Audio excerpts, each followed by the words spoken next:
हाँ ठीक है, सही बात है। हम लोग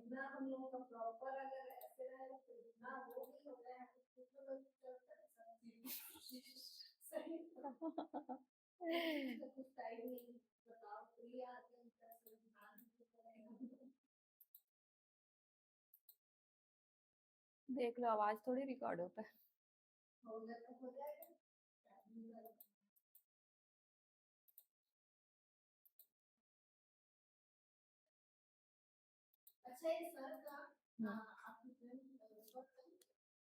बोलो ना, सुन।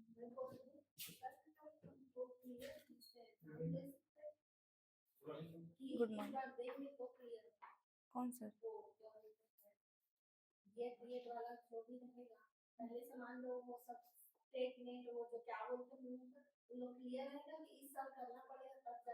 क्लियर करना पड़ेगा तब जाके। हाँ हाँ हाँ, नहीं कुछ नया नहीं आया है, मतलब वो क्लियर होना ही चाहिए, चाहे आप उसको कभी कभी पहले भी क्लियर करके रखे रहे हो तब भी, लेकिन जहां तक नहीं क्लियर है। हाँ वही तो, एक बार क्लियर होना चाहिए, फिर वो लाइफ टाइम के लिए रहता है। हाँ, नेट भी होता है ना, एक बार क्लियर फिर लाइफ टाइम के लिए रहता है।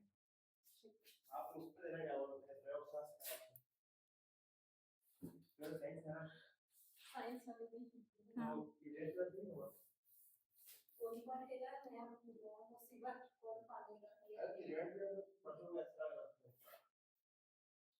चलिए शुरू करें आज की क्लास। एक बार मैं लिंक चेक कर लेती हूँ बच्चों को मिला है कि नहीं आज का। हाँ मिल गया, आज ही का है। कई बार क्या होता है, दिक्कत हो जाती है, फिर हंगामा हो जाता है। ठीक है, तो आज हम लोग जो है वो पढ़ने वाले हैं क्या, हाँ एक नया टॉपिक जो है, और बहुत ही इंटरेस्टिंग टॉपिक जो है, और यही धरोहर है, यही आधार है पूरी के पूरा। हम क्या पढ़ रहे हैं, आधुनिक भारत, है ना। तो आधुनिक भारत का तो यही एक आधार है, यहीं से सारी चीजें शुरू हो रही हैं। तो चलिए जो है शुरू करते हैं। भारतीय राष्ट्रीय आंदोलन की शुरुआत का आरंभ। भारतीय राष्ट्रीय भारतीय राष्ट्रीय आंदोलन का आरंभ। मेरे पास 20 तारीख तक का समय है, ठीक है। और इस तरीके से अगर 2-2 घंटे के हिसाब से देखा जाए तो 20 तारीख तक 10 घंटा हो रहा है, ठीक है। आप लोग टाइम से आइए, 8-5 तक कोशिश कीजिए, ठीक है, ताकि 20 तारीख तक पूरी कोशिश रहेगी कि भारत छोड़ो आंदोलन जो है कंप्लीट करा दूं मैं, डेली 2-2 घंटे के हिसाब से। उसके बाद जो बीच में जो गैप रहेगा, जो छुट्टी के लिए मैं बोल रही थी, उसके बाद अगर मैं आऊंगी तो बहुत छोटे छोटे टॉपिक बच जाएंगे, जैसे कि समाचार पत्रों का विकास, वो एक दिन में खत्म हो जाएगा, है ना। भारत में कैसे समाचार पत्रों का विकास हुआ, फिर एक्ट वगैरह 2 दिन में खत्म हो जाएंगे, 3 दिन हो गया। और ऐसे ही क्या शिक्षा, भारत में शिक्षा का विकास किस प्रकार से हुआ वो, और कुछ और आंदोलन छोटे मोटे, और जो छोटे छोटे, और 19वीं शताब्दी में जो छोटे छोटे आंदोलन हुए थे, है ना, जैसे कि मुंडा विद्रोह वगैरह, जनजाति वगैरह, वो तो इस प्रकार से ना कुल मिलाकर के 10 दिन में आप लोग का कंप्लीट हो जाएगा। उसके बाद ये बीच में छुट्टी रहेगी, शीतकालीन छुट्टी, उसके बाद, ठीक है। तो आप लोग क्या करो, मतलब टाइम से आ जाओगे ना तो जल्दी जो है वो कंप्लीट हो जाएगा। तो हम लोग भारतीय राष्ट्रीय आंदोलन का आरंभ जो है वो आज देख रहे हैं, ठीक है, भारत में कैसे ये चीजें होती है। अब देखो 19वीं शताब्दी, ठीक है, 19th सेंचुरी, 19वीं शताब्दी, ठीक है, 1800, ठीक है, से बाद का जो साल होता है 1900 तक को क्या बोलेंगे, ठीक है, 19वीं शताब्दी कहेंगे। तो 19वीं शताब्दी का जब अंत आने वाला था, मतलब बीच का समय, है ना, 1800 से लेकर के 1900, ये जो 100 सालों का जो बीच का समय, तो ये जो बीच का समय था उसी को हम ये कह सकते हैं मध्य समय कह सकते हैं, 19वीं शताब्दी का मध्य कह सकते हैं, या फिर 19वीं शताब्दी के अंतिम समय पर कुछ चीजें भारत में हो रही है, कुछ चीजें बदलाव हो रही है। तो क्या हो रहा है 19वीं शताब्दी के अंत में, 19वीं शताब्दी के अंत में भारत में एक नए युग का जन्म हो रहा है, युग परिवर्तन हो रहा है। और वो युग परिवर्तन क्या था? वो युग परिवर्तन ये था, भारत में राष्ट्रवाद का उदय हो रहा है। अब देखिए यहाँ पर शब्द इस्तेमाल हुआ है क्या? राष्ट्रवाद। तो ये राष्ट्रवाद का अर्थ क्या होता है? हम कहते हैं ना हम राष्ट्रवादी हैं, आप कई लोगों के मुंह से सुनते होंगे, बट राष्ट्रवादी का मान लो कभी 2 नंबर में पूछ दिया जाए राष्ट्रवाद क्या होता है, परिभाषित कीजिए करके। ठीक है, तो क्या लिखेंगे राष्ट्रवाद के बारे में? देखिए, राष्ट्रवाद क्या होता है? अपने देश के प्रति ईमानदारी, ठीक है, अपने देश के प्रति वफादारी, या जिसको हम कहते हैं क्या, ईमानदारी कहते हैं, तथा अपने देश के नागरिकों के साथ, अपने देश के लोगों के साथ जो एक समन्वयकारी जो भावना होती है, ठीक है, अपने देश के लोगों के साथ एक जुड़ाव जो हम महसूस करते हैं, एक समन्वयकारी एक भावना का जो डेवलपमेंट होता है, एक भावना जो होती है, उसी को क्या कहा जाता है? राष्ट्रवाद कहा जाता है। तो 19वीं शताब्दी के अंत में क्या हो रहा है? भारत में राष्ट्रवाद का उदय हो रहा है। कैसे? है ना, कैसे ऐसा क्या हो गया कि भारत में राष्ट्रवाद का उदय हो रहा है? 1857 का जो विद्रोह था, हमने पढ़ा है इसके बारे में, है ना। तो क्या 1857 का विद्रोह सफल हुआ था? नहीं हुआ था। 1857 का विद्रोह पूरी तरीके से क्या कह सकते हो, असफल हुआ था, फेल्ड हो गया था। इसके बावजूद पहली बार भारत में, भारत के नागरिकों में, भारत के लोगों में एक क्या भावना आई? राष्ट्रवाद की भावना आती है कि we are together, we are same. ठीक है, हम क्या है? सेम है, एक ही देश के लोग हैं, भले अलग अलग जगह में रहते हैं, हो सकता है हमारा खान पान अलग हो सकता है हमारी भाषा अलग हो, पहनावा ओढ़ावा एक जैसा हो, लेकिन एक बात तो सत्य है, कोई ऐसा हमारे बीच में आया है जो हमारे जैसा नहीं है, जो हमें तुच्छ निगाहों से देखता है, जो हमारा शोषण करता है और हर कैटेगरी को शोषित कर रहा है ना। वो ऐसा नहीं है कि सिर्फ किसान शोषित हो रहे हैं, ऐसा नहीं है कि सिर्फ और सिर्फ जमींदार शोषित हो रहे हैं, ऐसा नहीं है कि सिर्फ शासक वर्ग शोषित हो रहे हैं, हर एक वर्ग उनसे शोषित हो रहा है। मतलब कमी हम में नहीं है, उनमें है, क्योंकि अगर कमी हम में होती तो कोई एक वर्ग शोषित होता, किसी एक वर्ग का नुकसान होता। लेकिन ऐसा कैसे हो सकता है कि कोई आया और उसके आने के बाद समाज का कोई एक तबका भी खुश नहीं है? 1857 की क्रांति में हमने रीजंस में देखे थे, क्या रीजंस थे, है ना।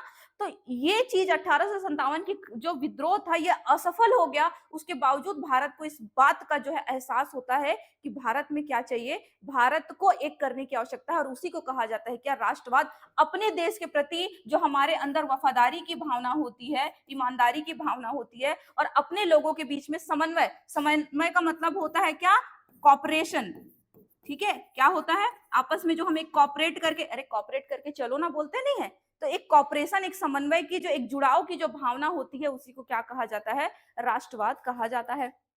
तो 19वीं शताब्दी के अंत समय में, ठीक है, जो भारत में एक युग परिवर्तन हो रहा था, उसका रीजन क्या है? भारत में राष्ट्रवाद का उदय हो रहा है, और राष्ट्रवाद के उदय के पीछे सबसे पहले इसकी चिंगारी उठी थी 1857 की क्रांति में, जब वो असफल जरूर हो गया था, लेकिन उसके बावजूद एक चिंगारी तो लग गई थी, जिसको आप कहते हो क्या? राष्ट्रवाद कहते हो। लोगों में ये भावना उमड़ के आना कि ये मेरा देश है, ठीक है, हम सारे एक हैं, और अगर अपने देश को अपना बनाना है, स्वराज चाहिए, तो हमें क्या करना पड़ेगा? आपस में कॉपरेशन करना पड़ेगा, आपस में समन्वय करना पड़ेगा। ये भावना का 19वीं शताब्दी में क्या होता है? 19वीं शताब्दी के अंत समय में ये समाज में आता है। अब देखिए उसके बाद क्या हुआ? अब भारत में देखो राष्ट्रवाद की शुरुआत हो रही है, उसके पीछे मैंने तो सिर्फ एक आपको प्राथमिक कारण एक बता दिया कि 1857 की क्रांति असफल हुई, लेकिन लोगों में राष्ट्रवाद की भावना तो आ गई। अब एक एक करके हम कुछ रीजंस देखेंगे जिसकी वजह से भारत में राष्ट्रवाद की भावना को और ज्यादा क्या मिल रहा है, आगे बढ़ावा मिला। ठीक है, तो पहला है अंग्रेजों की शोषणकारी नीति। अंग्रेजों की शोषणकारी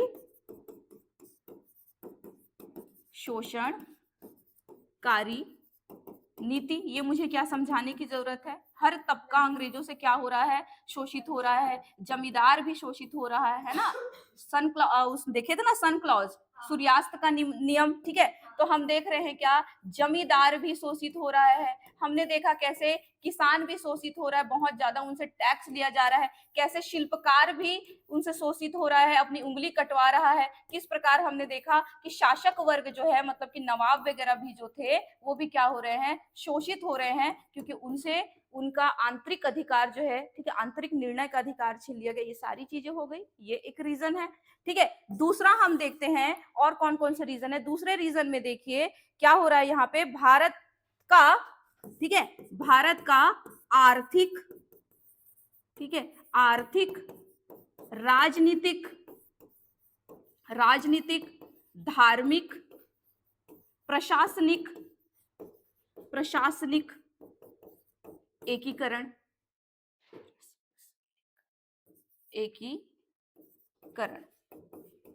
ठीक है, एकीकरण। ये इसको मैं समझाती हूँ, इसका मतलब क्या होता है।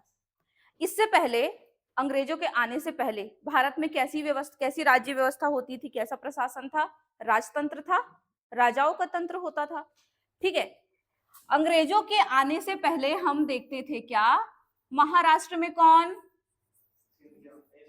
महाराष्ट्र में मराठा, ठीक है, महाराष्ट्र में मराठा है। इधर दक्षिण में चले जाएं तो यहाँ पर निजाम है ना, यहाँ पर मैसूर है ना, यहाँ इधर चले जाएंगे तो कर्नाटक है, यहाँ पर इनका नवाबों का शासन अपना अलग चल रहा है, यहाँ दिल्ली में सुल्तान का शासन जो है वो अलग चल रहा है, सम्राट मतलब कि, ठीक है, बादशाह का शासन अलग चल रहा है। इस प्रकार से आप देखोगे तो राजतंत्र चल रहा है, और सबके अपने अपने प्रकार के क्या थे, प्रशासनिक व्यवस्था थे, ठीक है। यहाँ दिल्ली में आमिल राजस्व प्रशासन देख रहा है ना, तो मराठों के लिए पाटिल है ना। इस तरीके से यहाँ पर भी, ठीक है, उप निजाम रहेंगे, निजाम रहेंगे, इस प्रकार से क्या होते थे, मतलब आप देख रहे हो प्रशासन हर क्षेत्र का अलग अलग चल रहा है। प्रशासन मतलब एडमिनिस्ट्रेशन, है ना, एडमिनिस्ट्रेशन सबका सेम चल रहा है। लेकिन जब अंग्रेज आए तो क्या स्थापित हुआ, प्रेसिडेंसी, 3 प्रेसिडेंसी, बॉम्बे प्रेसिडेंसी, है ना, बंगाल प्रेसिडेंसी और फिर मद्रास प्रेसिडेंसी। इन प्रेसिडेंसीज के माध्यम से यहाँ का प्रशासन को सेम कर दिए, ये लोग कर दिए ना, है ना। जैसा प्रशासन बंगाल में चल रहा है वैसा ही प्रशासन मद्रास में भी चलेगा, वैसा ही प्रशासन आपके बॉम्बे में भी चलेगा, तो प्रशासन सेम हो गया। तो इस पॉइंट में वही तो बताना चाह रहा है, क्योंकि जब अंग्रेज आए तो अंग्रेजों ने एकीकृत करने का काम किया। भले ही वो भारत का शोषण कर रहे थे, लेकिन इनडायरेक्टली, अनजाने में ही सही, वो अपना ही कब्र खोद रहे थे, क्योंकि उनके इन्हीं नीतियों की वजह से भारत क्या हो रहा था, एकीकृत हो रहा था। इन्होंने आर्थिक एकीकरण कैसे किया, भारत में जो जगह जगह पर जो लघु और कुटीर उद्योग चलते थे उन सबको समाप्त कर दिया इन्होंने, कारखानों को इन्होंने बंद करवा दिया और अपनी फैक्ट्री स्टैब्लिश कर दी। और उनकी फैक्ट्री में काम कौन कर रहा है, कोई यूपी से आकर के काम कर रहा है, कोई बिहार से आकर के काम कर रहा है, कोई मध्य प्रांत से आकर के काम कर रहा है, कोई मद्रास से आकर के काम का एकीकरण हुआ, तो आर्थिक एकीकरण हो रहा है। कहने का अर्थ यह है कि पहले क्या होता था, इनके आने से पहले जो राजतंत्र होता था, तो दिल्ली में अपना अलग आर्थिक व्यवस्था है, ठीक है, दक्षिण में अपनी अलग आर्थिक व्यवस्था है, मैसूर के राजा अपना अर्थव्यवस्था अपने तरीके से चलाते हैं, मराठा अपना सरदेश चौथ के माध्यम से वो अपना प्रशासन, मतलब आर्थिक प्रशासन चला रहे, सब बटा हुआ था। लेकिन इन्होंने यहाँ पर जब अंग्रेज आए तो यहाँ के सारी चीजों को समाप्त करके, यहाँ पर जो कपड़ा बुनने का काम किया जाता था या विभिन्न प्रकार के जो कारखाने थे सब इन्होंने बंद नहीं करवाया, लेकिन उसकी नीतियां इतनी इन्होंने कठिन कर दी और वो इतना लॉस में जाते थे कि व्यापारियों ने व्यापार करना छोड़ दिया। मेन बात ये थी, क्योंकि जब विदेशों से कपड़ा आता था वो यहाँ पे इतना सस्ता मिलता था, तो यहाँ के देसी लोग जो कुछ बेचते थे उसको कोई खरीदता नहीं था, क्योंकि वो महंगा हो जाता था, ठीक है। तो इन सब चीजों की वजह से भारत की जो अपनी एक, क्या कह सकते हो, एक फाइनेंशियल, एक आर्थिक स्थिति थी, वो पूरी तरीके से खत्म हो गई। और कौन सी आर्थिक स्थिति शुरू हो गई, अंग्रेजों की शुरू हो गई। राजनीतिक तो मैंने बताया, राजनीतिक एकीकरण कैसे हुआ, 1773 का जो रेगुलेटिंग एक्ट था उसके माध्यम से जो बंगाल का गवर्नर जनरल था उसके अंडर सारे लोग आ गए, तो क्या हो गया, राजनीतिक एकीकरण नहीं हो गया, हो गया ना राजनीतिक एकीकरण। धार्मिक एकीकरण में भूमिका कौन निभा रहे हैं, जो सामाजिक सुधार करने की कोशिश कर रहे हैं, है ना, सामाजिक सुधार करने की। अब प्रशासनिक एकीकरण, हर जगह एक ही नियम से किसी को सजा होगी, क्योंकि हर प्रांतों में सदर न्यायालय और निजामत न्यायालय की स्थापना कर दी गई, ठीक है। कार्नवालिक संहिता लेकर के आया, कार्नवालिक संहिता में ये बोला गया ना कि हिंदुओं के हिसाब से सजा मिलेगी और मुस्लिमों को मुस्लिमों के हिसाब से सजा मिलेगी। लेकिन जब आप उच्च न्यायालय में जाओगे, ये जो सजा मिलेगी वो तो निम्न न्यायालय में मिलेगी, जब आप मुंसिफ के पास जाते हो, आप रजिस्ट्रार के पास जाते हो तब। लेकिन जब आप प्रांतीय न्यायालय में जाओगे, जिला न्यायालय में जाओगे, तो वहां पे आपको सजा जो होगी या आपके लिए आपको जो न्याय दिया जाएगा वो कौन सी विधि से दिया जाएगा? यूरोपीय विधि से दिया जाएगा। तो यूरोपीयकरण यहाँ पर हुआ, तो उसकी वजह से भी क्या हो रहा है? प्रशासनिक एकीकरण हो रहा है। धार्मिक एकीकरण कहने का अर्थ ये है कि यही वो समय है जब समाज में विभिन्न प्रकार के युवा वर्गों ने समाज में सुधार, दयानंद सरस्वती, राजा राम मोहन राय, ठीक है, और क्या कहते हैं, महादेव गोविंद रनाडे, ईश्वर चंद्र विद्यासागर, इन्होंने क्या करने की कोशिश की? ये वो लोग हैं, ऐसे लोग हैं जिन्होंने वो तबका, भारत में एक ऐसा तबका जो ये सोचता था कि भारत की संस्कृति में कुछ भी नहीं रखा है, जो कि अंग्रेजों के सानिध्य में आकर के, अंग्रेजों की बातों में आकर के भारत और भारत की संस्कृति और सभ्यता से नफरत करने लगे थे। ये वही लोग हैं जिन्होंने आत्मविश्वास को वापस जगाया। राजा राम मोहन राय ने कभी जनेऊ त्यागा? नहीं त्यागा। उन्होंने स्वयं कहा कि मैं ये मानता हूं कि अगर हम मैकेनिकल इंडस्ट्री की ओर जाए, यदि हम तर्कवाद की ओर जाए, तो पाश्चात्य ठीक है, लेकिन अगर हम अध्यात्म की बात करें तो भारत सर्वश्रेष्ठ है। अंग्रेजों को किससे सीखना चाहिए? हमसे सीखना चाहिए। गुड मॉर्निंग साक्षी। तो इन्होंने वापस से हिंदू धर्म में, वापस से इन्होंने भारत के, भारतीय संस्कृति में इन्होंने आत्मविश्वास को जगाया। और वो तरुण युवा, जो बंगाल के तरुण युवा, जो अंग्रेजी प्रभाव में आकर के, अंग्रेजी शिक्षा प्राप्त करके मांस, मदिरा, गो मांस खाना स्टार्ट कर दिए थे, उनको दबा करके आर्य समाज और ब्रह्म समाज की स्थापना से वापस से वेदों के महत्व को बताया। और ये बताया, पता है, 18वीं शताब्दी के लास्ट में ऐसा लग रहा था जब अंग्रेजों के आगमन के बाद, और जिस प्रकार से ईसाई मिशनरियों की यहाँ पर स्थापना हो रही थी, अंग्रेजी शिक्षा का प्रारंभ हो रहा था, और जिस प्रकार से हमें दबाया जा रहा था, ऐसा लग रहा था जैसे कि भारतीय संस्कृति सभ्यता पूरी तरीके से क्या हो जाएगी? समाप्त हो जाएगी, पूरी तरीके से समाप्त हो जाएगी। ऐसा लग रहा था कि आज से शायद 100 साल बाद, 200 साल बाद पता ही ना रहे कि वेद क्या होते हैं, रामायण क्या था, महाभारत क्या था। ऐसी दशा हो गई थी, क्योंकि जो तरुण युवा बंगाली थे, ठीक है, युवा बंगाली जो थे, वो पूरी तरीके से क्या कर रहे थे? अवहेलना कर रहे थे, त्याग चुके थे किसको? हिंदू धर्म को। लेकिन ये राजा राम मोहन राय हैं, ये आर्य समाजी हमारे दयानंद सरस्वती जी हैं, रामकृष्ण जी हैं, ठीक है, और विवेकानंद, स्वामी विवेकानंद, ये उनकी देन है जिन्होंने विश्वास किया किसमें? भारतीय संस्कृति में, कि हमारा इलाज है हमारे पास, बस समय की वजह से क्या हो गया, उसमें कुछ कुरीतियां आ गई हैं। ठीक है, तो ये हुआ 18। हम क्या पढ़ रहे हैं? भारत में किस प्रकार राष्ट्रवाद का उदय हुआ, ये रीजन हुआ। तीसरा रीजन भारत में राष्ट्रवाद के उदय के पीछे देखो, पाश्चात्य शिक्षा का, पाश्चात्य शिक्षा का प्रचार प्रसार, प्रचार प्रसार, ठीक है, पाश्चात्य शिक्षा का, मैकाले की नीति, ठीक है, मैकाले की नीति, मैकाले की नीति 1835 इसके तहत इसने कह दिया कि अब से माध्यमिक शिक्षा और कॉलेज की पढ़ाई कैसी होगी? इंग्लिश में होगी। तो भैया तुम तो भारत को इंग्लिश इसलिए पढ़ा रहे थे क्योंकि तुमको भारत में क्या चाहिए था? तुमको भारत में ऐसा व्यक्ति चाहिए था, रंग में वो काला हो, खून से वो कैसा हो? भारतीय हो, लेकिन बोले तो कैसा लगे? अंग्रेज है। तुमको बस इसीलिए चाहिए था। तुमको भारत में इंग्लिश लाने की जरूरत इसलिए पड़ी क्योंकि जब तुम गांवों में जाते थे तो ट्रांसलेशन के लिए कोई चाहिए नहीं था। तुम भारत में राजस्व वसूल करने की नीतियां बनाते थे तो तुमको यहाँ पे समझाने वाला कोई नहीं था कि कैसे भारत में प्राचीन समय से कैसे यहाँ पे प्रशासन चलता आ रहा है, आर्थिक प्रशासन। इसलिए तुमने इंग्लिश यहाँ पर लेकर के आया। तुम हमारे ऊपर कोई दयालु नहीं हो रहे थे कि हाँ ये लोग इंग्लिश पढ़ करके होशियार हो जाएंगे, इसलिए यहाँ पर इंग्लिश नीति लेकर के आनी चाहिए। ठीक है, जब आप लोग कैसे शिक्षा का विकास हुआ उस समय मैकाले के बारे में हम बहुत उसमें पढ़ेंगे। इनफिल्ट्रेशन का सिद्धांत ये लेकर के आए थे, इनके छननी का सिद्धांत, एक तरीके से शुद्ध अगर हिंदी में ट्रांसलेट किया जाए तो इनफिल्ट्रेशन का सिद्धांत, ये छलनी का सिद्धांत। कहने का मतलब छन्नी देखते हो, छन्नी, ठीक, छन्नी में किसी चीज को छानते हो तो जो बड़े बड़े पार्ट्स रहते हैं वो रुक जाते हैं और जो पतले पतले पार्ट्स रहते हैं वो नीचे आ जाते हैं ना, ऐसे ही होता है ना छन्नी में। अब भारत में क्या हो रहा है? अंग्रेज बहुत कम शिक्षा के क्षेत्र में इन्वेस्ट कर रहे हैं, तो उतने कम इन्वेस्टमेंट में क्या सारे भारतीय इंग्लिश पढ़ सकते थे? क्या नहीं पढ़ सकते थे। कौन पढ़ पाएंगे? जो यहाँ के जमींदार वर्ग है, जो यहाँ के उच्च वर्ग है, जिनके पास पैसा था। तो इन्होंने उन्हीं लोगों को शिक्षित किया जो ऑलरेडी थोड़े से फाइनेंशियल कंडीशन क्या थी, जिनकी अच्छी थी। तो इसीलिए ये नीति लेकर के आए और ये इस नीति में ये डिसाइड किए थे कि प्राथमिक शिक्षा के बाद माध्यमिक शिक्षा जो होती है ठीक है, माध्यमिक शिक्षा उन्हीं लोगों को दी जाए जो सक्षम है, जिनके पास पैसा है। ये था इनफिल्ट्रेशन का सिद्धांत था कि सब शिक्षित, देखो इस वो कहते थे मैकाले कि हमें इस बात को स्वीकार करना चाहिए कि इतने कम पैसे में पूरे भारत को शिक्षित नहीं किया जा सकता, तो हम केवल उन्हीं लोगों को शिक्षित करें जो हमारे काम आ सके, जिनके पास पैसा है। वही कॉलेज तक जाएंगे, फिर बाद में किसके काम आएंगे? अंग्रेजों के काम आएंगे, ट्रांसलेशन करने में, वार्तालाप करने में, इन सब चीजों में क्या होंगे? काम आएंगे। तो पाश्चात्य शिक्षा का प्रचार प्रसार, अब देखो इंग्लिश तो पढ़ लिए, भले 10 ही लोग पढ़े, तो मैं पढ़ी, आज मैं हिस्ट्री पढ़ी तो आप लोग को पढ़ा रही हूँ, आप लोग हिस्ट्री पढ़ रहे हो, कल किसी और को पढ़ाओगे।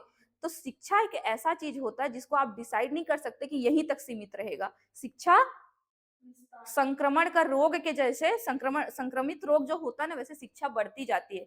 इन्होंने पाश्चात्य शिक्षा यहाँ पर लेकर के आए सिर्फ और सिर्फ अपने फायदे के लिए, लेकिन सिर्फ उनके फायदे तक रहेगा क्या? नहीं, ये फायदा कहां तक गया? भारतीयों तक भी गया। भारतीय भी तो पाश्चात्य शिक्षा में पढ़ रहे हैं। सबसे अच्छा उदाहरण राजा राममोहन राय, राजा राममोहन राय सबसे अच्छा उदाहरण स्वामी विवेकानंद, सबसे अच्छा उदाहरण आप देखोगे तो लाला लाजपत राय। इन्होंने पाश्चात्य शिक्षा को पढ़ा, दादा भाई नौरोजी, इन्होंने पाश्चात्य शिक्षा को पढ़ा, तभी तो ये बात जान पाए स्वराज क्या होता है, तभी तो ये जान पाए कि मूल अधिकार क्या होता है, तभी तो ये जान पाए कि सती प्रथा गलत है ना, तभी तो ये जान पाए कि शिशुवध गलत है, अर्ली मैरिज गलत है। कैसे जान पाते? अगर सिर्फ और सिर्फ भारतीय सभ्यता संस्कृति में होते तो जान पाते नहीं। ये इसी पाश्चात्य, इन्हीं के इंग्लिश मीडियम स्कूल में पढ़े, और पढ़ के कहाँ गए? लंदन गए, ठीक है, लंदन गए, ब्रिटेन गए, और वहां जाकर के देखा हमारे समाज और उनके समाज में तो बड़ा अंतर है। ठीक है, अब एक चीज इनको और बात समझ में आई, ये लोग ना हाथी के दांत खाने के कुछ और, दिखाने के कुछ और है अंग्रेज। जब ये ब्रिटेन में इनको देखो तो ऐसा लगता है इनसे लिबरल तो कोई है ही नहीं, इनसे दयालु तो कोई है ही नहीं, क्योंकि वहां पर इंग्लैंड में क्या है? फंडामेंटल राइट है, मूल अधिकार दिया गया है। वहां पे स्त्री और पुरुष में किसी प्रकार का भेद नहीं किया जाता है, ठीक है, वहां पे शिक्षा में किसी प्रकार का भेद नहीं किया जाता है। लेकिन जब ये लोग भारत में आते हैं तो हमें काला कहते हैं, रेसिज्म, नस्लवाद। तो इनका खाने का दांत कुछ और, दिखाने का दांत कुछ और है ना। तो ये कैसे एहसास हुआ इनको? क्योंकि इन्होंने पाश्चात्य शिक्षा का प्रचार प्रसार हुआ भारत में, तो ये भी भारत में राष्ट्रवाद के उदय का क्या बन जाता है? एक कारण बन जाता है कि भारत में राष्ट्रवाद का उदय इसलिए भी हो रहा है क्योंकि इन्हीं के इंग्लिश मीडियम स्कूल में पढ़ करके हमारे भारतीय नेताओं ने फर्क जाना। ठीक है, अगर इंग्लिश की किताबें, यूरोपीय किताबें नहीं पढ़े होते तो फर्क जान ही नहीं पाते ना चीजों को, है ना। आप किस चीज में कितनी बुराई है तब तक नहीं जान, अपनी किताब को मान लो आप इतिहास इतिहास इतिहास ही पढ़ते रहोगे तो कभी आप पॉलिटिकल साइंस के महत्व समझ पाओगे? जब इतिहास के बाद पॉलिटिकल साइंस और अन्य सब्जेक्ट पढ़ोगे तब आपको समझ में आएगा कि उनमें भी कुछ अच्छी बात है और इसमें भी कुछ अच्छी बात है ना। तो ये चीज होती है। तो ये तो एक और रीजन रहा भारत में राष्ट्रवाद उदय का। उसके बाद संचार और परिवहन के साधन का विस्तार हुआ। आप ही तो रेलवे लेकर के आ गए, है ना। आप ही क्या लेकर के आए गए? रेलवे लेकर के आए, ठीक है। आप ही क्या लेकर के आए? आप ही टेलीग्राफ लेकर के आए। आप ही क्या लेकर के आए? डाक सेवा लेकर के आए। और इन सारी चीजों की वजह से संचार आसान हो गया, है ना, इन सब चीजों से। अब देखो रेलवे की ट्रेन टिकट लेकर के कोई जो है ट्रैवल कर रहा है, आज मद्रास में था, कल बॉम्बे में पहुंच गया, ठीक है। तो मद्रास के कल्चर को कहाँ पहुंचाएगा? बॉम्बे में पहुंचाएगा, है ना। बॉम्बे का व्यक्ति मद्रास जाएगा तो कल्चर, संस्कृति को कहाँ पहुंचाएगा? दक्षिण में। और जब संस्कृति जाएगी, आपस में विचारों का आदान प्रदान होगा, ठीक है, विचारों का आदान प्रदान। और जब विचारों का आदान प्रदान हुआ, जब तक आप घर में घुसे रहोगे तो आपको बाहर कितना प्रदूषण है पता चलेगा क्या? नहीं पता चलेगा। घर से बाहर निकलोगे, 4 लोग खड़े रहेंगे वहां पे, जाकर के आप भी खड़े होगे, क्या चर्चा हो रही है करके पूछोगे तो बताएंगे अरे अगले साल छत्तीसगढ़ में इलेक्शन है, तो उसी के ऊपर मुद्दा चल रहा है कि वोट किसे देना चाहिए, किस सरकार ने कितना काम किया, किस पार्टी ने कैसा किया है। ये मुद्दा, ये बात आपको घर से बाहर निकलोगे तो पता चलेगी, है ना। यही यहाँ पर भी हुआ, क्योंकि संचार के साधन क्या हो गए? आसान हो गए, एक दूसरे से बातचीत करना आसान हो गया। इसी में नेक्स्ट पॉइंट में इसी के साथ साथ आ जाएगा क्या? प्रेस की भूमिका, ठीक है। अगर ये सारे आपके काम आएंगे किसमें, मेंस आंसर राइटिंग में, जिसमें आप लिखोगे भारत में राष्ट्रवाद के उदय के पीछे कौन कौन से कारण थे, इसमें आप बेहतरीन ढंग से इसको लिखोगे, फुल मार्क्स आप लोगों को मिलेगा। ठीक है, अब आप देखोगे इसी में लिखोगे क्या, प्रेस की भूमिका। प्रेस की भूमिका, हमको पता है कि भारत में सर्वप्रथम सर क्या थे उनका नाम, हिक्की, जेम्स ऑगस्टस हिक्की, है ना, जिसने भारत में सर्वप्रथम न्यूज़पेपर समाचार पत्र निकाला था, वो बंगाल गजट। हाँ ठीक है, हाँ लेकर के आए थे वो, लेकिन कुछ ही दिनों बाद उसको क्या कर दिया गया, बंद कर दिया गया। क्या रीजन था उसके पीछे, क्योंकि उस समाचार पत्र में उसने ब्रिटिश सरकार की कुछ बुराई कर दी थी, तो उसके बाद उसको बंद करा दिया गया। उसके बाद कई सारे जो है प्रकाशित होते रहे इंडिया में, लेकिन वो कैसे होते थे, जो इंग्लिश में छपता था ना, उसी को, मतलब जो लंदन में छपता था न्यूज़पेपर, एज इट इज यहाँ पे कॉपी करके उसको दिखा देते थे। ठीक है, मतलब कुछ ओरिजिनल नहीं छापते थे, मतलब यहाँ की सरकार की बुराई के लिए तो कुछ छापा ही जाता था, क्योंकि जेम्स ऑगस्टस हिक्की का जो किताब था बंगाल गजट, उसको बंद ही इसीलिए किया गया क्योंकि उसने ब्रिटिश सरकार की न्यूज़पेपर के माध्यम से क्या कर दिया था, बुराई कर दिया था। ठीक है, उनकी कमियों को दर्शा दिया था, इसलिए उसका जब्त ही कर लिए, मुद्रालय उसका जब्त कर लिए। ठीक है, प्रिंटिंग प्रेस को उसका जब्त कर लिए थे, तो इसलिए भारत के लोग अब न्यूज़पेपर छापने से डरने लगे कि कहीं उनका भी प्रिंटिंग प्रेस क्या हो जाएगा, जब्त हो जाएगा। लेकिन ईश्वर चंद्र विद्यासागर, कौन सा, सोम प्रकाश, ठीक है, ईश्वर चंद्र का सोम प्रकाश, सोम प्रकाश, राजा राम मोहन राय का क्या कहते हैं, कौन सा कौमुदी है, संवाद कौमुदी। ठीक है, राजा राम मोहन राय का, ठीक है, क्या, संवाद, संवाद कौमुदी है, कौमुदी। ठीक है, ये आया, ठीक, ये बुक आ गई। इसके बाद हम देखेंगे हिंदू पैट्रियाट। ठीक है, हिंदू पैट्रियाट, मैं बताऊंगी आगे कौन है ये देवेंद्र नाथ टैगोर का एक वो था, संगठन होता था, उसके माध्यम से मैं आप लोगों को कुल मिलाकर के ये बताना चाह रही हूँ। और इसके आगे जाएंगे तो केसरी है, और आगे जाएंगे तो क्या है, मराठा है। इस प्रकार विभिन्न प्रकार के न्यूज़पेपर जो है भारत में आ रहे हैं, और इनसे क्या हो रहा है, आदान प्रदान ही तो हो रहा है सोच और विचारों का, क्योंकि इन न्यूज़पेपर के माध्यम से क्या खोला जा रहा है, ठीक है, सच्चाई। जो कमियां हैं, किनमें कमियां हैं, ब्रिटिश सरकार में जो कमियां हैं, इससे लोग क्या हो रहे हैं, अवगत हो रहे हैं। मैं आप लोग को बताई थी कि सोम प्रकाश को ये इतनी बढ़िया न्यूज़पेपर होती थी और युवाओं को और भारत के नागरिकों को जागरूक करती थी कि वर्नाकुलर प्रेस एक्ट जो 1878 में आया था, वो इसी को बंद कराने के लिए लाया गया था। हाँ ठीक है, लिटन के द्वारा जो ये मतलब कि जो एक्ट लाया गया था ना, वर्नाकुलर प्रेस एक्ट, वो सोम पर्टिकुलरली इसी को बंद करवाने के लिए लाया गया था। ठीक है, तो ऐसे सोचो, अब वो क्या लिखते रहे होंगे जिसकी वजह से प्रॉपर एक एक्ट लाना पड़ा इन लोगों को, तो आप समझ सकते हो कि युवा कैसे उससे जागरूक हो रहे थे। तो इस प्रकार हम देखेंगे कि भारत में जो राष्ट्रवाद की जो का जो उदय हुआ, या राष्ट्रवाद का जो विकास हुआ, उसके पीछे प्रेस की भूमिका, संचार परिवहन का साधन। अब देखो, संचार परिवहन का जब साधन डेवलप हुआ ना, इससे ना एक छुआछूत, ऊंच नीच की जो भावना है ना, वो भी इससे क्या हुई, खत्म हुई, समाप्त हुई।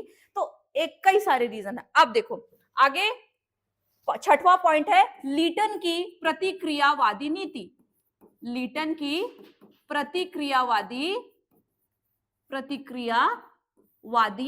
नीति। ठीक है, लिटन की प्रतिक्रियावादी नीति, जो लिटन था 1876 से लेकर के 1880 तक भारत में था। 1876 से लेकर के 1880 में भारत में था।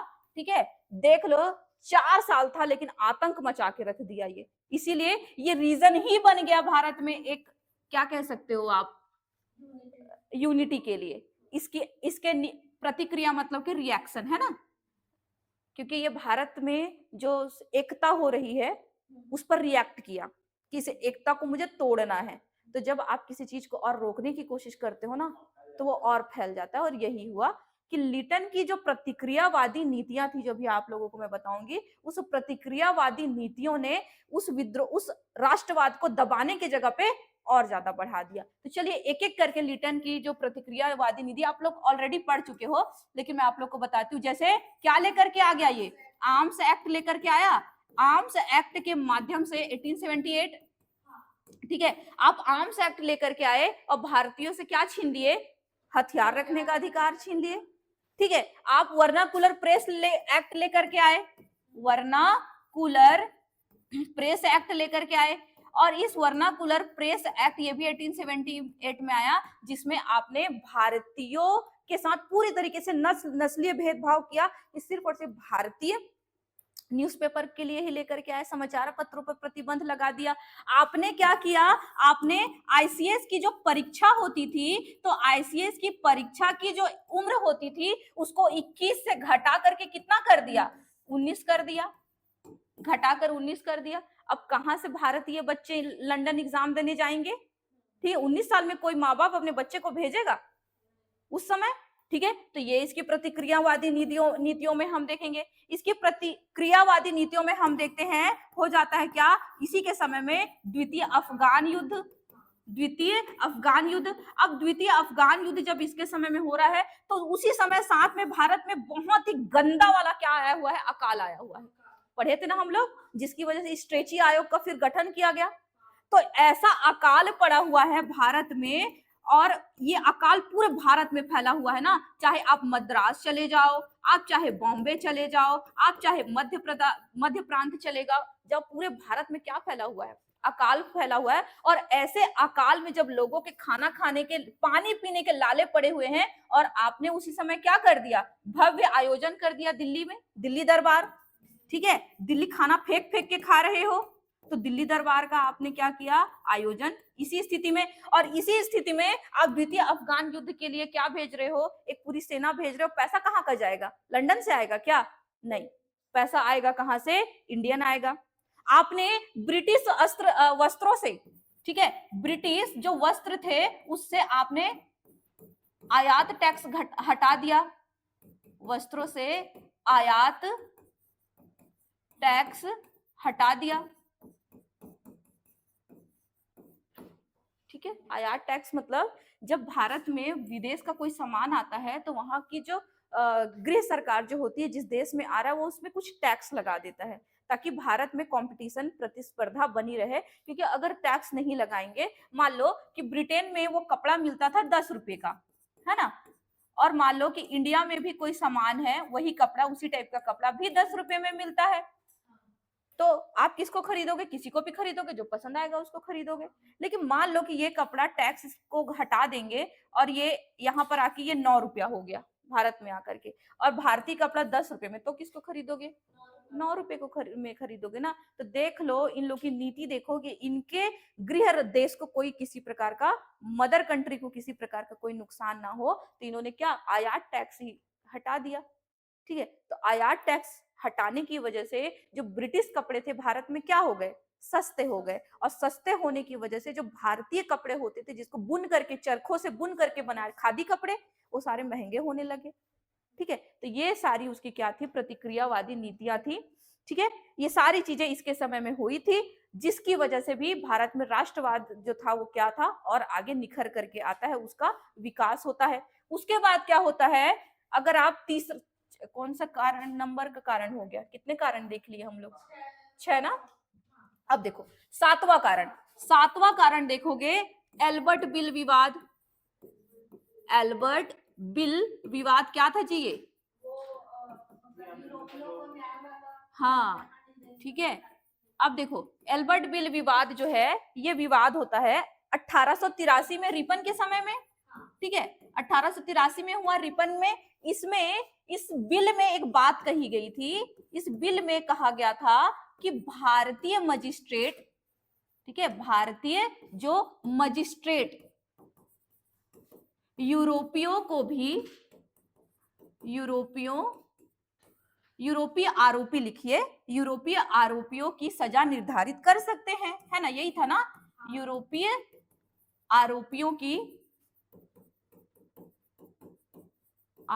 की सजा निर्धारित कर सकते थे। लेकिन इसके लिए इतना ज्यादा आंदोलन हुआ, इन्होंने एक अलग से ही एक वो अपनी एक कमिटी बना ली। ठीक है, अलग से कमिटी बना ली इन्होंने, Indian differentiate association, European and Anglo, लिख लीजिए, वैसे वो पीडीएफ में लिखा हुआ है, यूरोपियन एंड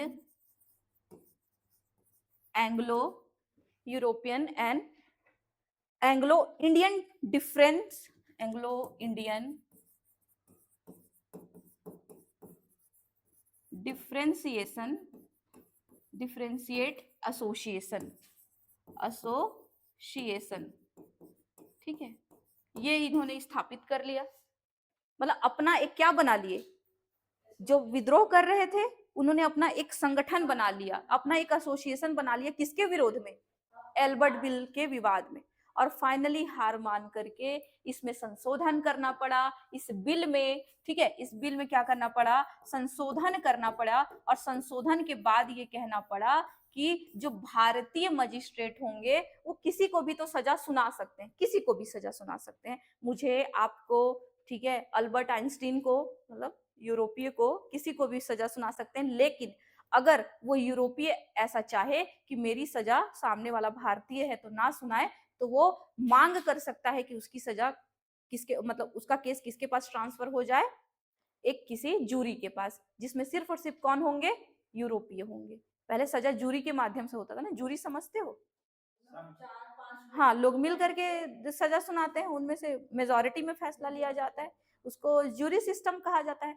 तो कहने का अर्थ ये है कि मान लो कि मैं कोई अंग्रेज हूँ, मैंने किसी प्रकार की कोई, हाँ, तो इसीलिए तो इसीलिए फिर इस कानून को क्या कहा गया, काला कानून की संज्ञा दी गई, ठीक है। संशोधन के बाद जो बोली वो किया गया, ठीक है, संशोधन के बाद क्या किया गया कि जो भारतीय मजिस्ट्रेट होगा वो हर किसी को सजा सुना सकता है, लेकिन मान लो कि कभी किसी यूरोपीय का केस उसके पास गया तो वो यूरोपीय इस बात को लेकर के क्या कर सकता है, आवेदन कर सकता है कि उसका केस कहाँ ट्रांसफर हो जाए, एक अलग जूरी के पास जाए जहां पे सिर्फ और सिर्फ अमेरिकन या तो फिर यूरोपीय जज बैठे हों, ठीक है। इसीलिए इसको काला कानून की संज्ञा दी गई, काला कानून कहा गया, ठीक है, काला कानून इसको कहा गया।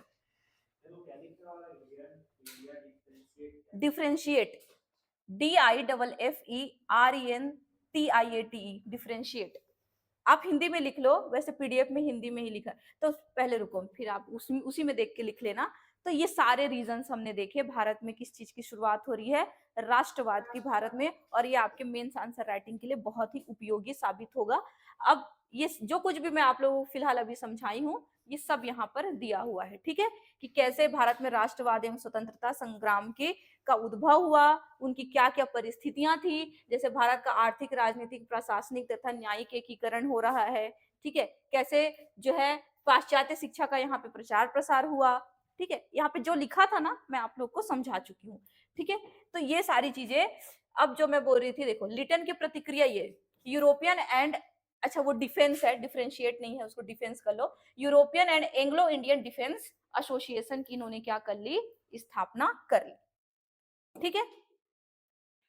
अब ठीक, अब भारत में क्या हो गया, राष्ट्रवाद का उदय। अब भारत में क्योंकि राष्ट्रवाद का उदय हो चुका है, तो अब यहाँ भी संगठन बनाएंगे ना, यहाँ के लोग, आप ही लोग बनाओगे क्या, तो चलिए मैं एक तो प्रश्न बना रही हूँ, कोशिश कीजिएगा उसका आंसर देने की। इंग्लिश में लिखूं,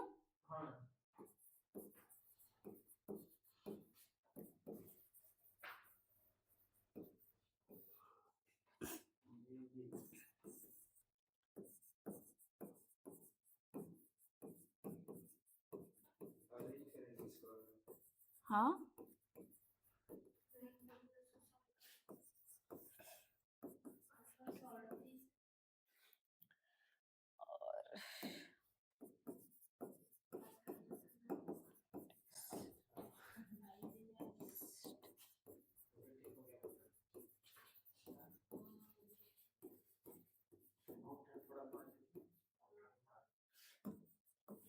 हाँ, बहुत ठंड था,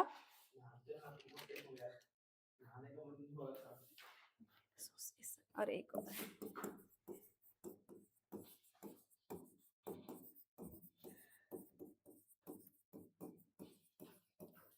ठीक है, चलिए बताइएगा,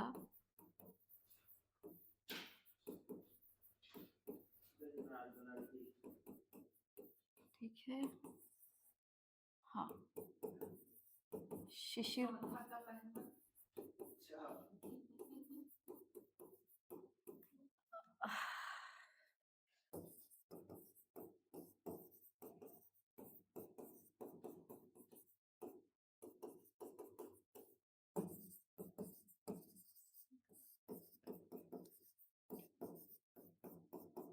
चलिए कोशिश कीजिए। ऐसे प्रश्न बिल्कुल बन सकते हैं, है ना।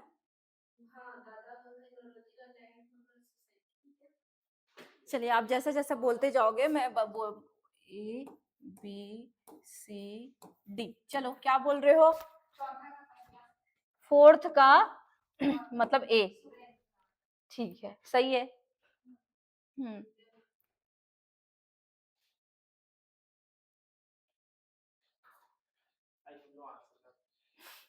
चलो 43 वाला क्या बोलते हैं? 43 वाला सेम ही है, आप सामने में ही लिखिए। ये वाला। हाँ, सही है।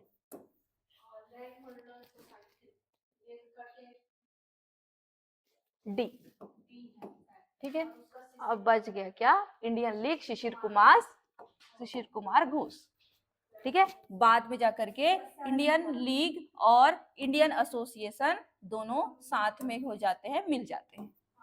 ठीक है, तो ये काफी भारतीय राष्ट्रीय कांग्रेस की स्थापना से पहले के ये सारे क्या है, संगठन है। ठीक है, रुक जाओ आप, कंफ्यूज मत हो, मैं बता रही हूँ आपको। ठीक है, तो ये सारे जो एसोसिएशन आप देख रहे हो, ये सारे एसोसिएशन भारतीय राष्ट्रीय कांग्रेस की भारत में स्थापना हुई उसके पूर्व जो भारत में राष्ट्रीय मतलब कई सारे जो संस्थाएं स्थापित हुई वो सब है। तो चलिए एक एक करके उनके बारे में हम थोड़ा सा देखते हैं, मैं आपको समझाते जाऊंगी। देखो सबसे पहले देखो हेडिंग क्या है, कांग्रेस से पूर्व ये है हेडिंग। ठीक है, कांग्रेस से पूर्व राष्ट्रवादी संगठन तथा उसके बाद कांग्रेस की स्थापना। तो भारत में अगर कभी प्रश्न ये पूछा कि भारत की सर्वप्रथम राजनीतिक संस्था कौन सी थी, तो आप बताओगे कौन सी? Land holders society. कब स्थापना हुई है? 1838 में। 1838 ईस्वी में स्थापित लैंड होल्डर सोसाइटी भारत की प्रथम राजनीतिक संस्था थी, जो द्वारिका नाथ, ठीक है, मैं देवेंद्र लिखी थी क्या, उसको द्वारिका कर लो। हाँ हाँ, चलो चलो मैं ही सुधार लेती हूँ, मेरी गलती है। ये क्या है? द्वारिका नाथ है। ठीक है, देवेंद्र नहीं है, ये द्वारिका। मैं अपने लाइब्रेरी के सर देवेंद्र जगत के नाम पर शायद लिख दी थी वही वहां जो सर है ना, उनका नाम जो है ना वही है देवेंद्र जगत। ठीक है, द्वारिका नाथ टैगोर। ये है लैंड होल्डर सोसाइटी। और नागेश ये प्रश्न पूछता ही है, कई बार पूछा है। हाँ आप तो जान ही रहे होगे। हाँ कोई नहीं। तो अब देखो उसके बाद बंगाल ब्रिटिश एसोसिएशन की स्थापना कब हुई? 1834 में। और ये दोनों मिल गए। ठीक है, और जब ये दोनों मिल गए तो बन गए क्या? British Indian association. अब चलिए मैं याद करवाती हूँ, 1838 में क्या बना? ठीक है, 1838 में बना लैंड होल्डर्स। लैंड से याद रखो, लैंड जमीन बनी। ठीक है, 1838 में लैंड बना, जमीन बना। 1843 में ये लैंड कहाँ था? बंगाल में था, तो बंगाल एसोसिएशन। ठीक है, बंगाल ब्रिटिश एसोसिएशन बना। अब ये लैंड और ये दोनों मिल गए, तो ये जब दो मिले तो बंगाल किनकी हो गई? ब्रिटेन की हो गई। तो देखो ब्रिटिश इंडियन एसोसिएशन बन गया। ऐसे करके आप जोड़ के याद रखोगे तो याद रखेगा। पहले एक जमीन था, वो कहाँ पे था? बंगाल में था। तो जमीन से याद रखो आप, लैंड, जमीन को क्या बोला जाता है? लैंड। तो लैंड होल्डर सोसाइटी था, 38 में स्थापना हुई। उसमें जुड़ गया क्या आपका? बंगाल। तो बंगाल ब्रिटिश एसोसिएशन हो गया। ठीक है, बंगाल ब्रिटिश एसोसिएशन। अब देखो क्योंकि वहां पर ब्रिटिश पूरी तरीके से कब्जा कर लिए, तो बंगाल शब्द को हटा दो तो बन गया क्या? British India association. आप नाम से ही पकड़ सकते हो, लास्ट में जो बनेगा वो ब्रिटिश इंडिया ही तो है। अब भारत क्या है? भारत है क्या? वो ब्रिटिश का है, तो इसीलिए ब्रिटिश इंडिया एसोसिएशन ये बनता है आपका कब? 1851 में। ठीक है, दोनों जुड़ करके ये 1838 में था। ये 1838 में था, 1838 में था। ये कब था? 1843 में था। दोनों जुड़ गए 1851 में। ठीक है। Landholder society, Bengal British association, और ये दोनों मिलकर के ब्रिटिश इंडियन एसोसिएशन जो है वो बन जाते हैं। ठीक है, और ये आप लोग के लिए इंपॉर्टेंट है, आप लोगों को पता है। अच्छा हाँ, कैसा था ये? पहली राजनीतिक संस्था थी ये। ठीक है, भारत की, सीधा प्रश्न बनेगा कि भारत की पहली राजनीतिक संस्था कौन सी थी? और ऑप्शन में आपके रहेंगे लैंड होल्डर सोसाइटी रहेगा, ऑप्शन में आपका इंडियन लीग रहेगा, ऑप्शन में आपके ब्रिटिश ईस्ट इंडिया एसोसिएशन, और इनमें से कोई नहीं तो क्या लगाओगे आप? पहला वाला लैंड होल्डर सोसाइटी। अब देखो इसकी कमी क्या थी, रीजन क्या हुआ दोनों का आपस में विलय होने करने का?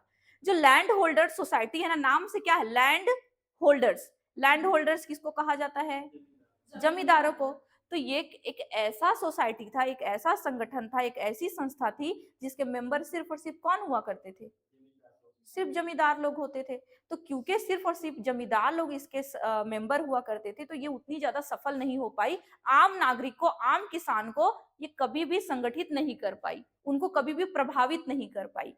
इन कमियों को देखते हुए, और बाद में जो दूसरा बंगाल ब्रिटिश एसोसिएशन था, इसमें भी टैगोर जी का ही मेन रोल था, दूसरे वाले में भी। लेकिन ये, हाँ, तीनों ही में ही टैगोर जी है।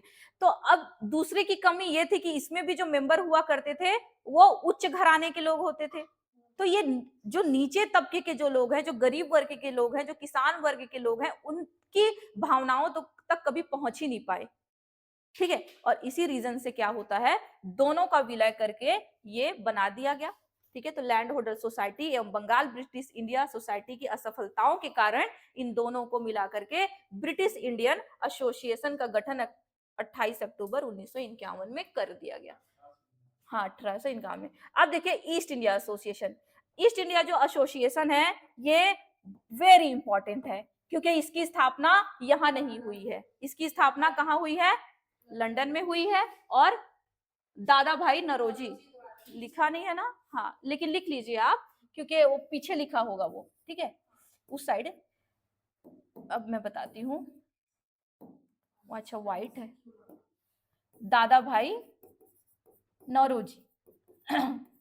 दादा भाई नौरोजी के द्वारा इसकी स्थापना कहाँ की गई? लंदन में। क्यों की गई? ताकि जो लंदन के लोग हैं और लंदन की जो संसद है उनको भी पता चले कि भारत में ब्रिटिश क्या चल रहा है, क्या कर क्या रहे हैं, क्या गुल खिला रहे हैं वहां पे। ठीक है, तो इसीलिए दादा भाई नौरोजी ने किसकी स्थापना की? East India Association. East India Association, बार बार बोल करके, 5 बार बोल करके दिमाग में पूरी तरीके से बिठा लीजिए कि ईस्ट इंडिया एसोसिएशन की स्थापना लंदन में हुई है। किनके द्वारा? दादा भाई नौरोजी के द्वारा की गई है। बाद में इसकी एक ब्रांच कहां पे लेकर के आए? इंडिया में लेकर के आए, बंबई में लेकर के आए। इसके हेड जमशेद जी भाई और सचिव फिरोज शाह मेहता जी इसके बनते हैं। ठीक है, पहली ब्रांच कहाँ थी? लंदन में थी। बाद में इसको इंडिया में लेकर के आए, और इंडिया में जो बॉम्बे में जो ब्रांच लेकर के आए वो क्या था आपका? उसके सचिव कौन थे? जमशेद जी भाई, और सचिव थे फिरोज मेहता, और अध्यक्ष थे जमशेद जी भाई। ठीक, अब इसमें कैसे प्रश्न बन सकता है पता है? अगर थोड़ा सा कठिन इस प्रश्न को बनाना रहे तो बोल लिख देगा ईस्ट इंडिया एसोसिएशन से संबंधित नेता, और नीचे में 3 नाम रहेंगे। फिरोज शाह का नाम रहेगा, जमशेद जी का नाम रहेगा, और दादा भाई नौरोजी का नाम रहेगा, और लास्ट में एक और किसी का नाम रहेगा, और इनमें से कौन नहीं था ऐसे बोल देगा। ठीक है, या कौन थे तो 1 2 3 तीनों थे, और कौन नहीं था तो लास्ट वाले नहीं थे। ऐसे प्रश्न जो है यहाँ से आपकी बन सकती है। और ये भी बहुत महत्वपूर्ण है, और ये सारे प्रश्न जो है ना किसी एग्जाम में आए हुए हैं। आप लोग जब वो खोल के देखोगे ना, क्या नाम है, हाँ, घटना चक्र खोल के देखोगे, आपको घटना चक्र में मिल ही जाएगा ये प्रश्न। पुनः सार्वजनिक सभा, महाराष्ट्र का सुकरात किसे कहा जाता है? हाँ, रनाडे, महादेव गोविंद रनाडे, एमजी रनाडे। तो उन्हीं के द्वारा क्या किया गया है? पूना सार्वजनिक, हाँ, जो दादा भाई नौरोजी ने जो स्थापना किया था ना, वो किया था कब? 1867 में ना। जो लंदन में स्थापित किए थे वो कब किए थे? 1867 में। ईयर आप लोग को याद होगा तो बहुत अच्छी बात है। क्योंकि कई बार ईयर भी मिलान करने के लिए दिया जाता है ना। तो देखो आज जाकर के पीवाई की अटेम्प्ट करना, ठीक है, कम से कम जितने अभी फिलहाल उससे पहले के हैं, कांग्रेस के पहले के, बाद में तो इतनी सारे पढ़ना है हम लोगों को। पुनः सार्वजनिक सभा की स्थापना किसने की? मैं ईयर उसका रुको, 1867 में Mahadev Govind Ranade, British Indian association. Ma'am ठीक है, क्योंकि आगे इंडियन एसोसिएशन बनेगा हम्म, वो 76 में बनेगा सुरेंद्र नाथ बनर्जी द्वारा। 1866 है जहां तक, 7 नहीं है 6 है, कॉपी में 6 लिखी हूं मैं, 6 होगा, 66। हाँ तो 1866 कर लो उसको। 66 में ब्रिटिश ईस्ट इंडिया एसोसिएशन और 67 में पूना सार्वजनिक सभा, ठीक है। अब देखो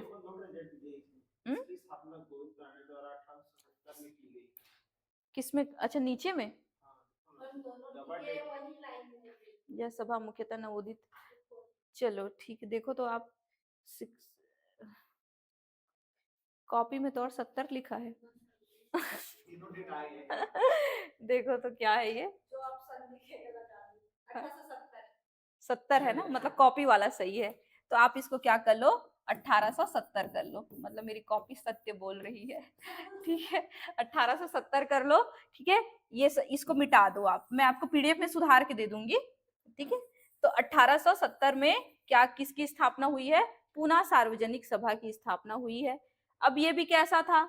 मध्य वर्ग, ठीक है, जमींदार, मध्य वर्ग जमींदार और व्यापारियों का ही था, उसी के स्वार्थों का प्रतिनिधित्व कर रही थी, इसी वजह से ये भी क्या रही, उतनी सफल साबित नहीं हुई, ठीक है। पूना सार्वजनिक सभा, उसके बाद है क्या आपका इंडियन एसोसिएशन, ठीक है, इंडियन एसोसिएशन।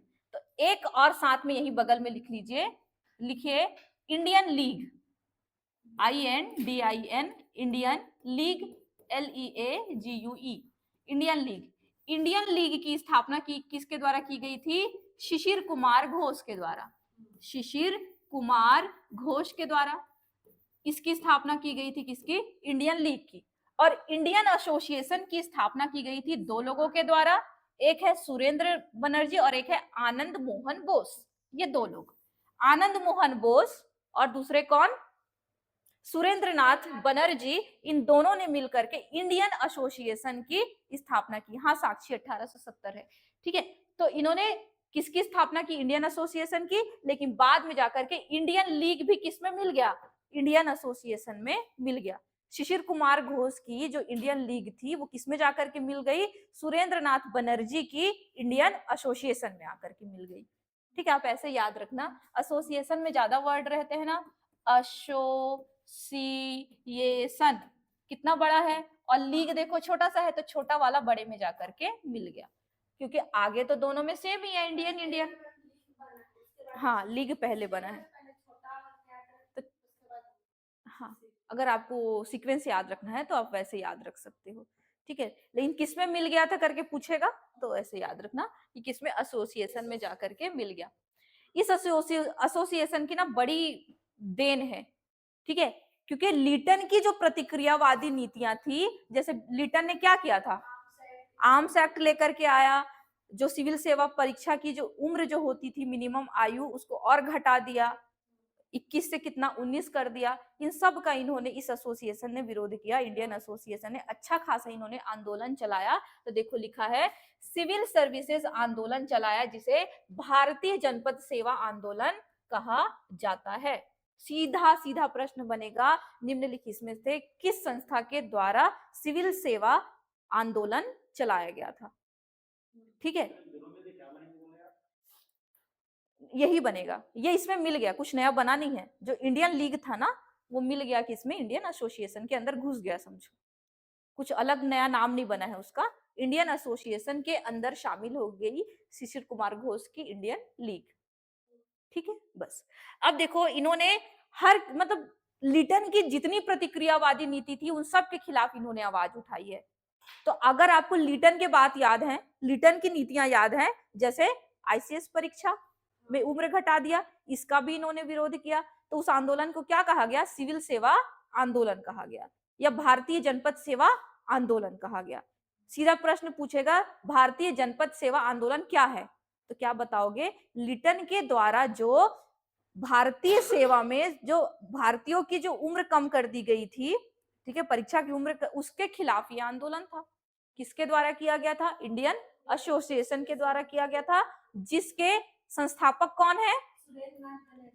अनंत मोहन बोस। ठीक है, ये। अब इसके अतिरिक्त वर्नाकुलर प्रेस एक्ट, ये भी कौन लेकर के आया था? लिटन ही। आर्म्स एक्ट कौन लेकर के गया है? वही लेकर के गया है। बाद में एल्बर्ट बिल विवाद, ठीक है, रिपन लेकर के आया। इन सब का इन्होंने विरोध किया। अब देखो उसके बाद क्या था, इसी इंडियन एसोसिएशन का जो सेकेंड मीटिंग था ना, ठीक है, वो कब ऑर्गेनाइज किया गया था? आयोजित किया गया था 25 दिसंबर 1885 में। तो ये उसमें गए हुए थे क्योंकि ये उसकी अध्यक्षता कर रहे थे। इसीलिए सुरेंद्र नाथ बनर्जी किसमें शामिल नहीं हो पाए? कांग्रेस की स्थापना में शामिल नहीं हो पाए। हाँ, अच्छा, चलो ठीक है, पहले से पता है और नहीं पता है तो पता चल गया। ठीक है, तो जो अब रीजन क्या था इसका? क्योंकि इंडियन एसोसिएशन की अध्यक्षता यही कर रहे थे और इसकी कॉन्फ्रेंस कलकत्ता में चल रही थी 25 दिसंबर को, उसी साल 1885 में। और उसी साल 28 तारीख को क्या बनेगा? कांग्रेस बनेगा। तो इसीलिए वो नहीं जा पाए क्योंकि किसकी अध्यक्षता कर रहे हैं? इंडियन एसोसिएशन की। तो वही लिखा है कि दूसरी इंडियन नेशनल कॉन्फ्रेंस कलकत्ता 25 दिसंबर 1885 ईस्वी की हुई, जिसकी अध्यक्षता सुरेंद्र नाथ बनर्जी ने की। इसी कारण वे भारतीय राष्ट्रीय कांग्रेस के प्रथम अधिवेशन में शामिल ना हो सके। कौन? सुरेंद्र नाथ बनर्जी। सुरेंद्र नाथ बनर्जी ने कौन से एसोसिएशन की स्थापना की है? इंडियन एसोसिएशन की। और एक और इनके साथ इनके दोस्त कौन थे? आनंद मोहन बोस। ठीक है, चलिए अब इसके बाद आएगा क्या, कैसे उसका स्वागत करें हम? ठीक है, मुझे तो शब्द नहीं मिल रहे हैं कि चलो क्या ही स्वागत करें। अब बेचारा का तो मेरे को तो लगता है कि नेक्स्ट इलेक्शन में, अगर नेक्स्ट लोकसभा इलेक्शन में अगर वापस बीजेपी जीत गई, और मोस्ट प्रोबेबली चांसेस हैं कि इस बार के इलेक्शन में भी कौन जीतेगा? कब है वैसे इलेक्शन केंद्र का नागेश? 2028 में। तो मुझे तो लगता है फिर से बीजेपी ही जीतेगी, देखना अगर जिंदा रही तो। हाँ, क्योंकि हर जगह देखो ना, हर राज्यों में कौन है? बीजेपी ही है ना। चलो आगे बढ़े। अब देखो क्या लिख रहे हो इतना नागेश, ये पीडीएफ तो आपको मिलेगा। हाँ, अपने शब्दों में कुछ कुछ। अब चलिए देखते हैं, अब होती है क्या? कांग्रेस की स्थापना। ठीक है, कांग्रेस शब्द का मतलब होता है क्या? बैठक, समूह, चार लोग जो बैठते हैं ना, उसी को कहा जाता है क्या? कांग्रेस। उस शब्द का अर्थ होता है क्या? लोगों का समूह। ठीक है, तो देखो यहाँ पे लिखा है कांग्रेस की स्थापना। कांग्रेस शब्द जो है वो नॉर्थ अमेरिका से लिया गया है। ठीक है, उत्तरी अमेरिका से लिया गया शब्द है, जिसका अर्थ होता है क्या? लोगों का समूह। या आप एक तरीके से इसको बैठक के तौर पर भी क्या कर सकते हो, याद कर सकते हो। कांग्रेस का मतलब ही होता है क्या? बैठक। और बैठक में कोई एक आदमी बैठेगा क्या? कई लोगों के साथ मिलकर के बैठेगा, तो उसको हम लोगों का समूह कह सकते हैं। अब होता यह है कि प्रारंभ में इसका नाम जो था वो रखा जा रहा था क्या? भारतीय राष्ट्रीय कांग्रेस रखा जाने वाला था, लेकिन दादा भाई नौरोजी ने कहा कि नहीं, हम इसका नाम भारतीय राष्ट्रीय कांग्रेस रखेंगे। मतलब नाम रख रहे थे चिंटू। हाँ, दोनों वर्ड एक साथ बोल दिया। मतलब हाँ, भारतीय राष्ट्रीय संघ। हाँ ठीक है, सॉरी। तो भारतीय राष्ट्रीय संघ नाम रखने वाले थे। संघ मतलब कि यूनियन। ठीक है, अगर इसको मैं इंग्लिश में ट्रांसलेट करूं तो अगर इसका नाम क्या रखने वाले थे? Indian national union. क्या नाम रखने वाले थे? अगर हिंदी में मुश्किल हो रहा है तो आप इंग्लिश में लिख सकते हो। इसका नाम पहले क्या रखने वाले थे? Indian national union. ठीक है, भारतीय राष्ट्रीय संघ। लेकिन दादा भाई नौरोजी के सजेशन पर क्या कर दिया गया? यूनियन की जगह पे कांग्रेस कर दिया गया। बाकी सब सेम है। ये भी पूछा जाता है कि पुराना क्या नाम रखने वाले थे करके, मैं शायद कहीं प्रश्न ऐसा देखी हूं। तो इसका नाम क्या सजेस्ट किया गया था? संघ, भारतीय राष्ट्रीय संघ। लेकिन नाम क्या रख दिया गया? और किसने सजेस्ट किया? ये भी पूछा जाता है कि किसके कहने पर भारतीय राष्ट्रीय क्या कहते हैं कांग्रेस का नामकरण हुआ। ठीक है, तो दादा भाई नौरोजी के कहने पर हुआ। कांग्रेस के प्रथम अधिवेशन के जो ज्यादातर नेता थे वो वकील थे, पत्रकार थे। ठीक है, और इसके स्थापना के पूर्व जो था, राष्ट्रीय कांग्रेस की स्थापना से पूर्व इसके लिए किए गए प्रयास जो है वो उल्लेखनीय है। मतलब इसको स्थापित करने के लिए जो ये वकील और पत्रकार जो प्रयास किए थे ना, वो उल्लेखनीय है, यहाँ पर कहना चाह रहे हैं। तो हुआ क्या, 1884 में ना थियोसॉफिकल सोसाइटी की मीटिंग थी। ठीक है, थियोसॉफिकल सोसाइटी की स्थापना कौन किए थे? हाँ, मैडम HP ब्लावेट्स्की। कब? सही तो जा रही हो, 1875। जिस समय आर्य समाज की स्थापना हुई है ना, सेम समय वही है थियोसॉफिकल सोसाइटी की भी स्थापना हुई थी। ठीक है, तो मद्रास, अच्छा कहाँ हुई थी, कहाँ हुई थी उसकी स्थापना? हाँ, नहीं, आयरलैंड से में नहीं हुआ है। यहाँ विशेष मतलब वो एनी बेसेंट इंडिया का नहीं, मतलब कहाँ हुई थी पूछेगा तो आप क्या लगाओगे? थियोसॉफिकल सभा की स्थापना कहाँ हुई थी? चलो ऑप्शन देती हूँ मैं आपको। ठीक है, लंदन, न्यूयॉर्क, शिकागो, और इनमें से कोई नहीं। न्यूयॉर्क। हाँ, न्यूयॉर्क में हुई थी, अमेरिका न्यूयॉर्क में इसकी स्थापना हुई थी। ठीक है, तो चलिए उसी का सभा रखा गया था कहाँ पे? थियोसॉफिकल सभा की 84 में आडयार मद्रास में, क्योंकि भारत में उनकी शाखा कहाँ पर थी? मद्रास आडयार में थी। ठीक है, वहां पर आए, सारे लोग बैठे, किसके लिए गए थे? थियोसॉफिकल सभा की मीटिंग के लिए गए थे। उस मीटिंग में गए, सुरेंद्रनाथ बनर्जी इत्यादि नेता शामिल हुए। 84 वाला है ना ये, इसलिए ये शामिल हुए थे। ठीक है, सुरेंद्रनाथ बनर्जी जो है, तो इसी अधिवेशन में एक चीज डिसाइड हुई कि चलो हम एक राष्ट्रव्यापी एक संगठन बनाते हैं। ठीक है, जब पूरे राष्ट्र में सबका क्या करेगी, प्रतिनिधित्व करेगी, ऐसा डिसाइड हुआ। और उसी मीटिंग में ये डिसाइड हो रहा था कि उसका नाम क्या रखेगा, इंडियन नेशनल यूनियन, जो मैं अभी आप लोग को बताई, भारतीय राष्ट्रीय संघ, ये नाम रखा जाएगा करके ऐसा। लेकिन बाद में जब इसकी स्थापना हुई, कलांतर में अगले साल 85 में जब इसकी मीटिंग हुई कांग्रेस की स्थापना को लेकर, मतलब बातचीत एक साल पहले शुरू हो गई थी, कहाँ? मद्रास अड्यार में। ठीक है, लेकिन जब इसकी स्थापना हुई तो इसका नाम क्या कर दिया गया? भारतीय राष्ट्रीय कांग्रेस, इसका नाम जो है वो कर दिया गया। ठीक है, उसके बाद देखो स्थापना का समय क्या था? स्थापना का समय था 28 दिसंबर 1885 को दोपहर के 12 बजे।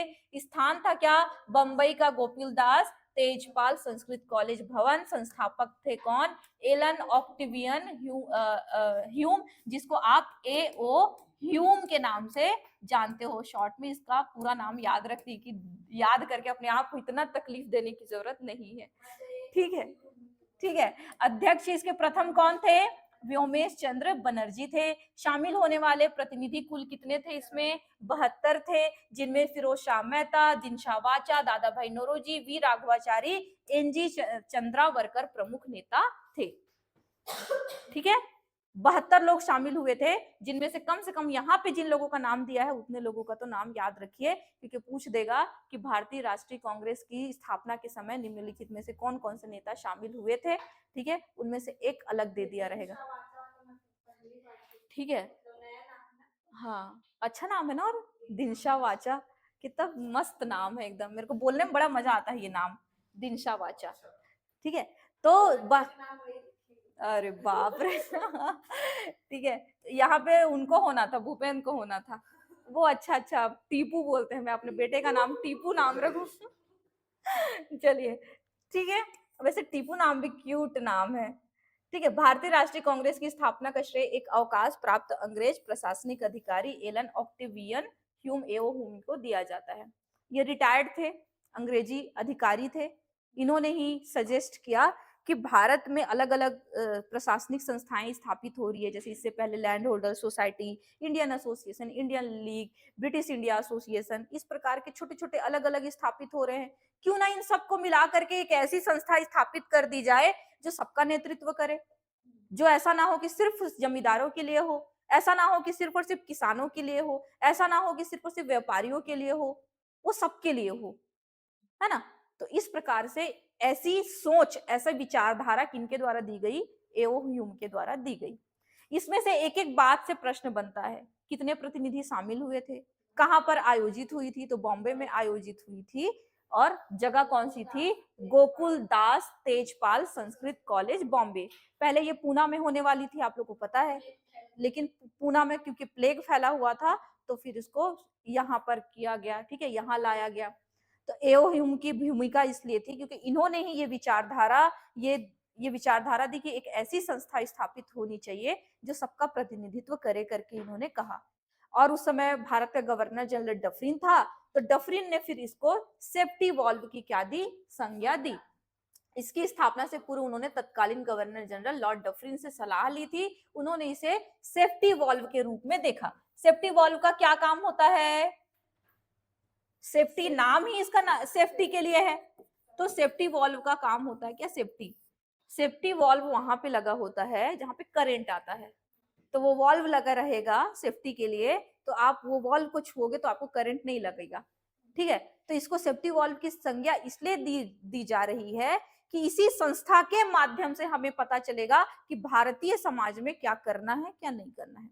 मतलब यही संस्था उनको बताएगी कि क्या सुधार कर, हालांकि हम सुने चाहे मत सुने वो अलग बात है, तुम कितना भी चिल्लाते रहो ना, ठीक, तुम कितना भी चिल्लाते रहो कि हमें ये अधिकार दीजिए, नमक टैक्स कम कर दीजिए, आप कितना भी चिल्लाते रहो कि आईसीएस की परीक्षा इंडिया में आयोजित होनी चाहिए, आप कितना भी चिल्लाते रहिए कि ये सुधार कीजिए वो सुधार कीजिए, हम उसी बात को सुनेंगे जिसके लिए हम सुनना चाहते हो, तभी अपना कान खुला, बाकी टाइम तुम भौंकते रहो ना, ठीक है। तो ये था, लेकिन सेफ्टी वॉल्व, तो ये पूछा जाता है कि किस गवर्नर जनरल ने या किसने भारतीय राष्ट्रीय कांग्रेस को सेफ्टी वॉल्व की संज्ञा दी थी, तो किसने दी थी, डफरिन ने दी थी, ठीक है। कांग्रेस के पूर्व की सभी राष्ट्रवादी संस्थाओं ने महत्वपूर्ण भूमिका निभाई थी, परंतु इन सभी संस्थाओं का कार्य क्षेत्र, सदस्यता सब क्या था, सीमित था, ठीक है। लेकिन कांग्रेस ने सबको राजनीतिक रूप से जागरूक करने का काम किया, क्योंकि इसमें भले ही शुरुआत में कौन लोग जुड़े, पढ़े लिखे लोग जुड़े, लेकिन धीरे धीरे धीरे इसका जो परिदृश्य जो था, इसका जो सराउंडिंग था वो काफी बड़ा होने लगा, ठीक है। तो ये चीजें यहाँ पर होती है। चलिए अब आगे देखते हैं क्या देखेंगे, अगले चरणों के बारे में देखेंगे। एक चीज और यहाँ पे ये वाली लाइन रखिएगा, भारतीय राष्ट्रीय कांग्रेस को लाला लाजपत राय ने सुरक्षा वॉल्व की संज्ञा दी थी, ठीक है, हाँ, क्योंकि इन्होंने अब बाद में दी थी, है ना, अब वो अंग्रेज थे, हाँ वो अंग्रेज थे, वो अंग्रेज थे और ये भारतीय है, तो किस भारतीय ने कहा, अगर प्रश्न रहा कि किस भारतीय ने भारतीय राष्ट्रीय कांग्रेस को सेफ्टी वॉल्व कहा या सुरक्षा वॉल्व कहा, तो आप क्या लिखोगे, लाला लाजपत राय। और किस अंग्रेज ने कहा बोलेगा तो क्या लगाओगे आप, डफरिन लगाओगे। समझ रहे हो ना अंतर, ठीक है। तो ये चीज यहां पर अंतर है। अब चलिए इसके बाद,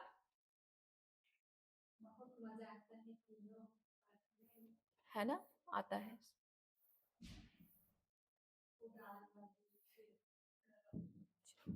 अब कांग्रेस की स्थापना हो गई, हमने कांग्रेस की स्थापना देखी।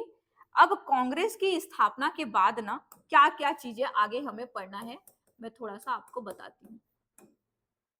अरे मेरे को मिटाने का टास्क मत दिया करो पेन। कांग्रेस की स्थापना लिखने में बड़ी आलसी हूं मैं।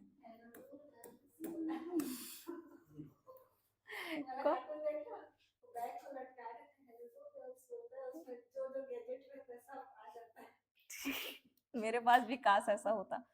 तो अब स्थापना हो गई। अब भारत में क्योंकि राष्ट्रवाद का उदय 1857 की क्रांति के बाद शुरू हो गया, अब उस राष्ट्रवाद को हवा देने के लिए एक संस्था भी बन गई। तो यहां से अब राष्ट्रवादी जो आंदोलन भारत में जो चलने वाला है, अब वो कैसे चलेगा, एक सीक्वेंस में चलना शुरू होगा, ठीक है, एक के बाद एक चरण में।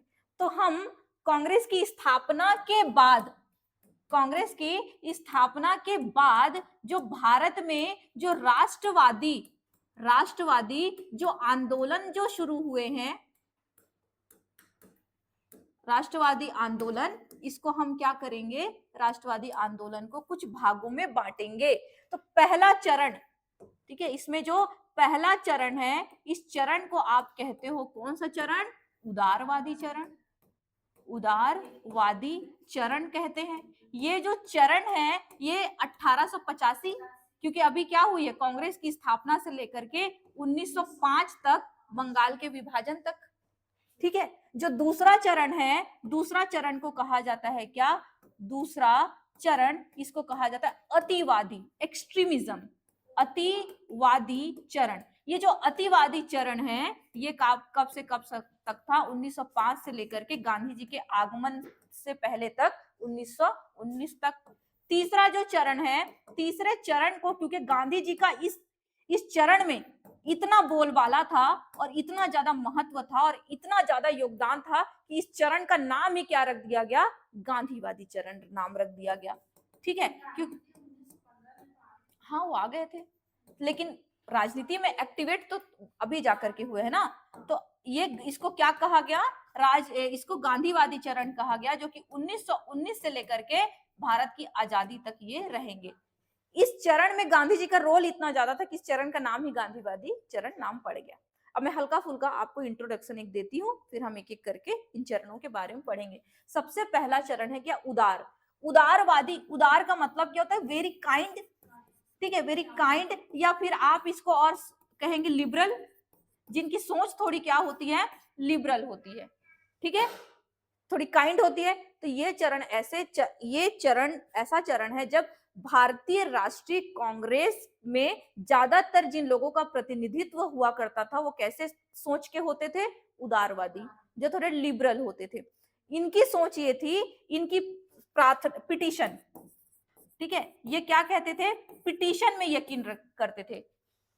प्रस्तावना पत्र, प्रस्तावना पत्र होता है क्या, जानते हो क्या होता है प्रस्तावना? जैसे फॉर एग्जाम्पल मैं आप लोग को एक उदाहरण देकर के बताती हूँ। आप लोग चाह रहे हो कि इस क्लासरूम में ना क्या कहते हैं, अच्छे गद्दे वाले चेयर लगाए जाए, ठीक है। तो आप एक प्रस्तावना बनाओगे कि हमारी क्लास नियमित तौर पर डेली लगातार 6-6 घंटे लगती है और 6-6 घंटे हमें लगातार बैठना पड़ता है और इसकी वजह से हमारे जोड़ों में, हमारे पीठों में बहुत दर्द होता है। तो हम इस संस्था के जो अध्यक्ष है या इस संस्था के जो हेड महोदय हैं उनसे ये प्रस्ताव, मतलब ये प्रार्थना करते हैं कि कृपया करके चेयर्स चेंज कर दिए जाए जो हमारे पीठ को सपोर्ट करे। ऐसा, या तो ऐसा भी कर सकते हो कि आप यहाँ पे लकड़ी वकड़ी भी बांध दो पीठ में तो भी चलेगा, लेकिन कुछ ना कुछ जुगाड़ कर दो। इस प्रकार का आपने प्रस्तावना लिखा, नीचे आपने किसका साइन करवाया, जितने भी क्लास में जितने लोग बैठते हैं उनका साइन कराया और जाकर के हेड को दे दिया। यही होता है प्रस्तावना, इसी को कहा जाता है पिटीशन। तो ये जो समय था जिसको आप उदारवादी चरण कहते हो, तो इनका इतना भरोसा था अंग्रेजों के ऊपर, बहुत भरोसा करते थे, बहुत भरोसा करते थे। इनको ऐसा लगता था कि अंग्रेज ना, क्योंकि इंग्लिश बोलते हैं, उनको भारतीय भाषा समझ में नहीं आती है, तो ये हमारे दुख दर्द को समझ नहीं पाते। गांधी जी को भी शुरू में ऐसा ही लगता था, जब वो अफ्रीका गए ना, हाँ शुरू तो गांधी जी जब अफ्रीका गए और जब बहुत ही वो साधारण सत्याग्रह जब कर रहे थे, असहयोग आंदोलन, तो गांधी जी को भी यही लगता था कि इस अंग्रेज ना बहुत लिबरल हैं, वो हमारी बात को सुनेंगे लेकिन वो शायद हमारे दुख और समस्या को समझ नहीं पा रहे हैं। अगर उनको अच्छे से समझाया जाए वो समझ जाएंगे। लेकिन जब साउथ अफ्रीका में एक के बाद एक जब उनके साथ कई सारे अन्याय हुए और उनके पिटीशन को उनके सामने जब जला करके फेंका गया ना साउथ अफ्रीका में, तब उनको जाकर के होश आया कि इनके खाने के दांत कुछ और दिखाने के दांत कुछ और है, ठीक है। तब जाकर के हम जब गांधी जी के बारे में पढ़ेंगे तो पूरा डिटेल पढ़ेंगे। तो यहाँ पर क्या हुआ, उदारवादी चरण में नेताओं को यह लगता है कि प्रस्तावना के माध्यम से, प्रस्ताव के माध्यम से, पिटीशन के माध्यम से हम कोई भी बात मनवा सकते हैं, किससे, अंग्रेजों से बात मनवा सकते हैं। इसीलिए इस चरण को उदारवादी चरण कहा गया। इस चरण के बारे में या कांग्रेस के नेताओं के बारे में भिक्षावृत्ति शब्द इस्तेमाल किया गया। ये क्या, कौन, तिलक जी ने, ठीक है। तिलक, जब बाल गंगाधर तिलक कहा करते थे, आप कुएं के मेढक हो कहते थे, वो बस कुएं में पड़े रहते हो और एक दिन सब एक दिन इकट्ठा हो जाता, टर टर टर करके करते हो तो कौन सुनेगा आपकी बात, ऐसे तिलक कहते थे कि एक दिन किसी जगह पे इकट्ठा होकर के मेढक की तरह टर टर करने से आपकी बातों को स्वीकार नहीं किया जाएगा। आप ये जो भिक्षावृत्ति की जो आपकी प्रवृत्ति है, भीख मांगने की जो आपकी प्रवृत्ति है, ये पिटीशन से आप भीख ही तो मांग रहे हो ना। तो ये जो भीख मांगने की प्रवृत्ति है, ऐसा कहा जाता था किनके द्वारा? तिलक जी के द्वारा। किनके लिए? उदारवादी चरण वालों के लिए। जो पहला चरण जो था, इनके लिए ये बात कही जाती थी। चलो ठीक है, आप ऐसा कहते थे। अब दूसरा चरण आया अतिवादी चरण। अतिवादी चरण में कब आया? जब बंगाल के विभाजन में पूरी तरीके से कांग्रेस असफल हो गई उसको निरस्त करवाने में। ठीक है, बंगाल का जो विभाजन था उसका फैसला जो था 1905 में विभाजित हुआ, लेकिन फैसला 1902 में ही आ गया था। 1902 में ही डिसाइड हो चुका था कि बंगाल का विभाजन होगा, और बंगाल में ये बात जनता को पता चल चुकी थी। केवल एकमात्र सिर्फ और सिर्फ कलकत्ता से 1 लाख पिटीशन गया था अंग्रेजों के पास, मत करो बंगाल का विभाजन करके, लेकिन उन्होंने कुछ नहीं सुना। सिर्फ कलकत्ता से, तो सोचो पूरे बंगाल से कितने पिटीशन गए रहे होंगे अंग्रेजों के पास, लेकिन उन्होंने बिल्कुल नहीं सुनी, इतना समझाने के बावजूद। तब जाकर के जो अब वहां पे जो उग्रवादी थे, ऑलरेडी उग्रवादी मतलब कि जिनकी सोच थोड़ी क्रांतिकारी है, थोड़ी उग्र है, एक्सट्रीम सोच कि कैसे भी साम दाम दंड भेद कुछ भी करके मुझे क्या प्राप्त करना है, अपना हक प्राप्त करना है, उसको बोला जाता है अतिवादी। तो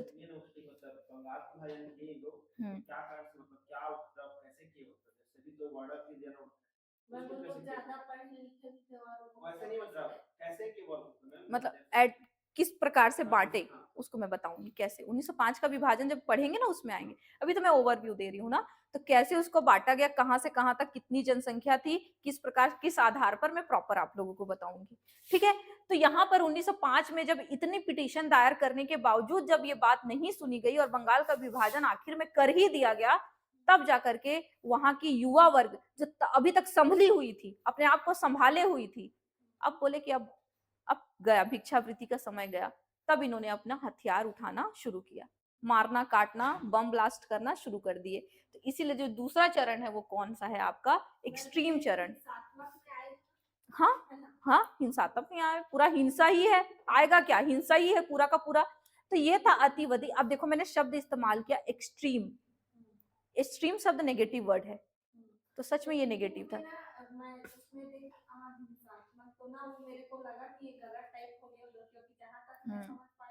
वो हिंसात्मक है, हिंसात्मक था। ठीक है, कई जज लोगों की इधर उधर पूरी मृत्यु हो रही थी। ठीक है, मार रहे थे मतलब षड्यंत्र कर करके यहाँ पर। तो अब देखो यहाँ पे मैंने बोला साम दाम दंड भेद, कुछ भी प्रयोग करो, किसी भी हालत में, चाहे मरना पड़े तो मर जाओ, चाहे अपने शरीर का बलिदान देना पड़े, अपने खून की एक एक बूंद चुहानी पड़े तो चुहा दो, लेकिन स्वशासन या अपना चीज लेकर के अपना हक ले। क्या ये सही है?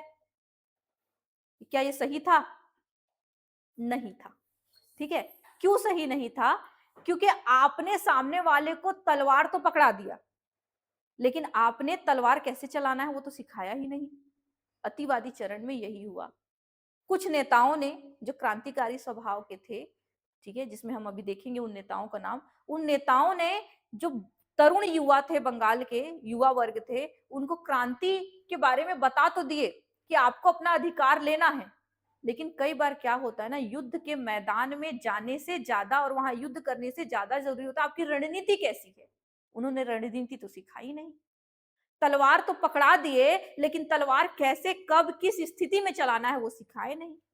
समझ रहे हो मैं क्या कहना चाह रही हूँ? इसी वजह से अतिवादी चरण भी पूरी तरीके से क्या हो गया, असफल हो गया, क्योंकि इतने लोग मारे गए, युवा भी मारे गए, और अंग्रेजों के पास क्या था, ये पूरा बल था कि वो उनको दबा सके, और पूरी तरीके से दबा करके क्या किया गया, सारे लोगों को, तिलक को भी जेल जाना पड़ गया, तिलक भी जेल चले गए। और जब ये बड़े बड़े नेता जब जेल गए तो उसके बाद क्या हो गया, जितना क्रांति उठा था, जितनी आसानी से और जितना तेजी से उठा था, उतनी तेजी से क्या हो गया, डाउन हो गया। ठीक है, तो ये चीज हुई कि अतिवादी चरण में क्या हुआ कि परेशान होकर के, भिक्षावृत्ति प्रवृत्ति से परेशान होकर के इन्होंने तलवार तो उठाया, लेकिन तलवार को कब कैसे किस परिस्थिति में चलाना चाहिए वो डिसाइड नहीं कर पाए, इसलिए बड़ी आसानी से इनके तलवार को छीन लिया गया और इनके प्रमुख नेताओं को जेल में डाल दिया गया, और फिर फांसी कई लोगों को चढ़ा दी गई। तो इस वजह से क्रांतिवादी जो आचरण था ये भी क्या हो गया, डाउन हो गया। तब एंट्री होती है एक हीरो की, महात्मा गांधी की। ठीक है, जो रणनीति के साथ भारत को कैसे आजाद किया जाएगा वो लेकर के आते हैं। ठीक है, तो ये 3 चरण, एक एक करके हम सारे चरणों के बारे में देखेंगे। तो सबसे पहले चलिए देखते हैं हम उदारवादी चरण के बारे में। जो मैं समझाई हूँ ना वही आपको लिखा लिखाया वैसे ही मिलेगा, थोड़ा एक्स्ट्रा मिलेगा। लेकिन भीमराव अम्बेडकर वगैरह का ये सब का उतना वो क्यों नहीं नाम वगैरह, बस वहां जाके पूरा फैक्ट वगैरह ये सब मिलना बस इतना नहीं। क्योंकि वो राष्ट्रवादी आंदोलन में उतना नहीं भाग लिए है ना, क्या कर रहे थे? वो समाज सुधार में लगे हुए थे, वो पढ़ाई में लगे हुए थे, वो पढ़ाई कर रहे थे। उनका योगदान तो आजादी के बाद ज्यादा है। हाँ, बाहर गए बाहर पढ़ रहे थे। और जब इंडिया में वो राजनीति में जब उन्होंने चरण रखा 1930 के आसपास, ठीक है, तो जब उन्होंने, क्योंकि 1924 में सत्यशोधक समाज की स्थापना, नहीं क्या समाज था, बहिष्कृत हितकारिणी सभा की उन्होंने स्थापना की 29 में, तब जाकर 24 में, तब जाकर के 1924 में उन्होंने बहिष्कृत समाज जो पार्टी था उसकी स्थापना की, तब जाकर के वो राजनीति में आए। तो राजनीति में आने का मतलब कांग्रेस में बैठ करके अंग्रेजों से वार्तालाप करना उनका मकसद नहीं था। उनका एक अपना तरीका था समाज सुधार करने का, जिसमें वो गांवों में दलितों के साथ पास जाते थे और फिर उनके साथ आंदोलन करते थे, उनके अधिकार की बात करते थे। ठीक है, बी आर अम्बेडकर का जो योगदान है ना उसको समझने के लिए देखो, मैं कहूंगी कि हमारी एजुकेशन सिस्टम भी शायद उतनी सक्षम नहीं है जो आपको एक बार में क्या बता सके, बी आर अम्बेडकर के बारे में बता सके। बी आर अम्बेडकर के बारे में आपको समझना है ना तो लाइब्रेरी से कोई एक तो अच्छी सी बुक उठाओ बी आर अम्बेडकर के ऊपर, समय रहे आप लोगों के पास, जैसे नॉवेल पढ़ते नहीं हो वैसा वाला, और फिर उसके बाद उनके उनके बारे में पढ़ो। आप आज समाज में आरक्षण को लेकर के विभिन्न प्रकार की बातें चलती हैं, डिबेट चलता है उस पे।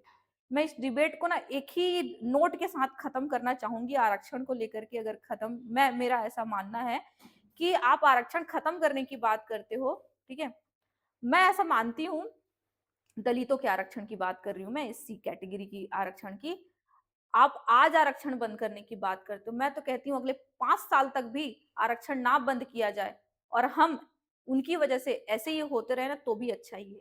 क्योंकि हमारे पूर्वजों ने उनके साथ इतना अत्याचार किया है, इतना इतना अत्याचार किया है, उनका इतना शोषण किया है ना कि हम आने वाले 500 सालों तक, हमारी आने वाली 500 सालों की पीढ़ी भी कर्ज चुकाएगी तो नहीं चुका पाएंगे, इतना उनके साथ शोषण हुआ है। और आप एक, हाँ, और एक तो होता है देखो किसी को शोषण करना, और एक होता है किसी का ना मतलब आप अमानवीय मान लेना, मतलब मानव ही नहीं समझना उस चीज को। दूरदर्शन में बहुत साल पहले, ठीक है, मैं भी अभी अभी देखी थी उसको, दूरदर्शन में एक डॉक्यूमेंट्री आई थी, उस डॉक्यूमेंट्री को देख लेना, दलितों के साथ क्या होता था, ठीक है, और होता भी था ये सारी, ये एक किताब नहीं कई सारी किताबों से।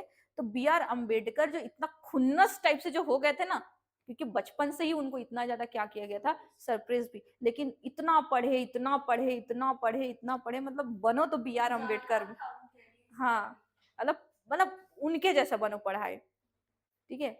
उन समाज ने उनको क्या दिया, समाज ने उनको क्या दिया, और उन्होंने समाज को क्या दिया।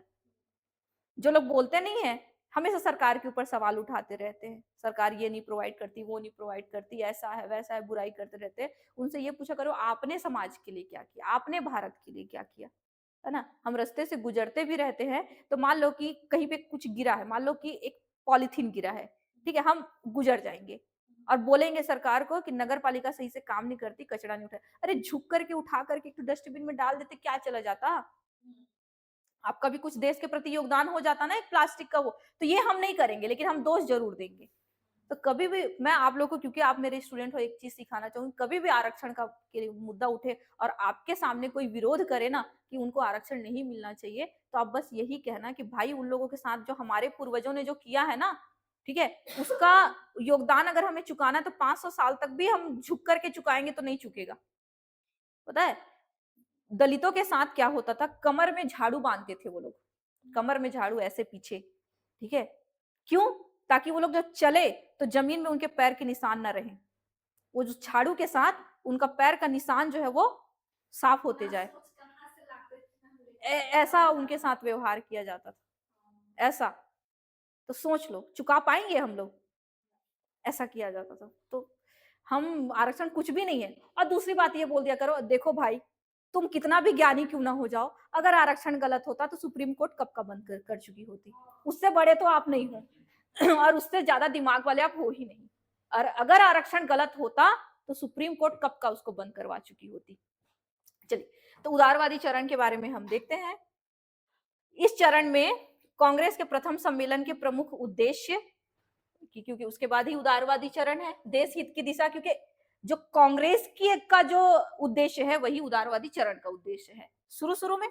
ठीक है, तो देश हित की दिशा में प्रयत्नशील भारतीयों के बीच परस्पर समन्वय स्थापित करना, मित्रता को प्रोत्साहित करना, देश में व्याप्त धर्म एवं प्रांत संबंधी जो विवाद है उसका क्या करना, उसको समाप्त करना, और ये शब्द देखो, राष्ट्रीय एकता की जो भावना है उसको क्या करना है, प्रोत्साहित करना है, शिक्षित वर्ग की सहमति से आवश्यक सामाजिक विषयों पर विचार विमर्श करके भविष्य में भारतीय जन कल्याण के लिए नीति निर्धारित करना। मतलब कुल मिला के जितनी अच्छी अच्छी बातें हैं ये सब करेंगे, लेकिन किस माध्यम से करेंगे, पिटीशन के माध्यम से करेंगे। ठीक है, प्रस्तावना के माध्यम, किसके माध्यम से करेंगे, अंग्रेजों के माध्यम से करेंगे, शांतिपूर्वक रिक्वेस्ट करके करेंगे, किसी प्रकार का हथियार नहीं उठाएंगे। ये इनका मेन था। कांग्रेस का दूसरा अधिवेशन कहाँ होता है, कलकत्ता में होता है। दादा भाई नौरोजी इसकी क्या करते हैं, इसकी अध्यक्षता करते हैं। यहाँ पे ना अभी 2-3 पेजों में सिर्फ और सिर्फ किसके बारे में है, कांग्रेस के अधिवेशन के बारे में है। हाँ, पहले में व्योमेश चंद्र, तीसरे में दादा भाई नौरोजी, और इस अधिवेशन में नेशनल कॉन्फ्रेंस का राष्ट्रीय कांग्रेस, इसको छोड़ो, इस अधिवेशन में जो तीसरा अधिवेशन था वो 1887 में कहाँ पे हुआ है, मद्रास में हुआ है। अब देखो, सैयद बदरुद्दीन तैयबजी, प्रश्न पूछेगा निम्नलिखित में से कौन भारतीय राष्ट्रीय कांग्रेस के प्रथम मुस्लिम अध्यक्ष थे, पूछा जाता है, तो कौन है, सैयद बदरुद्दीन तैयबजी थे। ठीक है, उसके बाद देखो, इसको छोड़ो, उसके बाद चौथा कांग्रेस सम्मेलन कब हुआ, 1888 में, जॉर्ज यूले, पहला यूरोपीय अध्यक्ष। ठीक है, पहला। तो अभी इन सारे पेजेस में सिर्फ और सिर्फ क्या है, कांग्रेस के बारे में कुछ कुछ, पांचवा अधिवेशन, हाँ पूछता है, पूरा पूछता है ये। 1889 में, 89 में पांचवा अधिवेशन कलकत्ता में हुआ। ठीक है, और इसमें पहली महिला स्नातक कादम्बिनी गांगुली ने संबोधित किया था। अध्यक्ष नहीं है वो, संबोधित कर रही है। ठीक है, सिर्फ और सिर्फ क्या कर रही है, 1905 गोखले, गोपाल कृष्ण गोखले।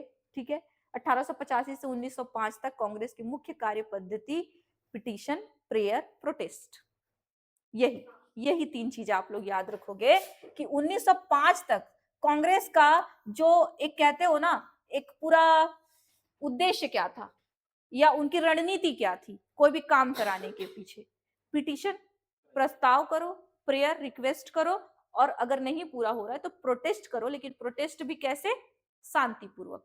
प्रोटेस्ट का अर्थ नहीं है हड़ताल पे बैठ जाओ। ठीक है, तो ये 3 चीजें ट्रिपल आप P3 करके याद कर सकते हो, है ना, P3 करके याद कर सकते हो, या ऐसे करके याद कर सकते हो। एक तो प्रस्ताव करना है, ठीक है, पिटीशन दायर करनी है, प्रेयर करना है, उनसे प्रार्थना करनी है कि हमारे मांगों को क्या कर लिया जाए, स्वीकार कर लिया जाए, और लास्ट में आपको नहीं माने तो क्या करना है, प्रोटेस्ट करना है। सभी प्रकार के सुधारों की जो है, देखो, अपनी मांगे बिल्कुल हीन शब्दों में याचना के जगह पर ये लोग संवैधानिक ढंग से प्रस्तुत करते थे। ठीक है, संविधान में किस प्रकार से, जैसे अभी मैं आप लोगों को एक पिटीशन नहीं बताई, एक तो उदाहरण कि आपको ये करना है तो कैसे करोगे, प्यार से लिखोगे कि इतने घंटे लगातार क्लास लगती है तो हमारे पीठ में दर्द हो जाता है ना, तो इसलिए आप ऐसा ऐसा प्रोवाइड कर दीजिए, आपसे हम रिक्वेस्ट करते हैं। इसी प्रकार संवैधानिक तरीके से रिक्वेस्ट करके क्या किया जाता था, अपनी मांगों को उनसे मांगा जाता था। अब देखो, ये सारी चीजें हुई, क्या क्या इन्होंने मांग की। अब ना हम ना इनकी कुछ उपलब्धियां देखेंगे, इस चरण में इनकी क्या क्या उपलब्धियां थी और क्या क्या कमियां थी।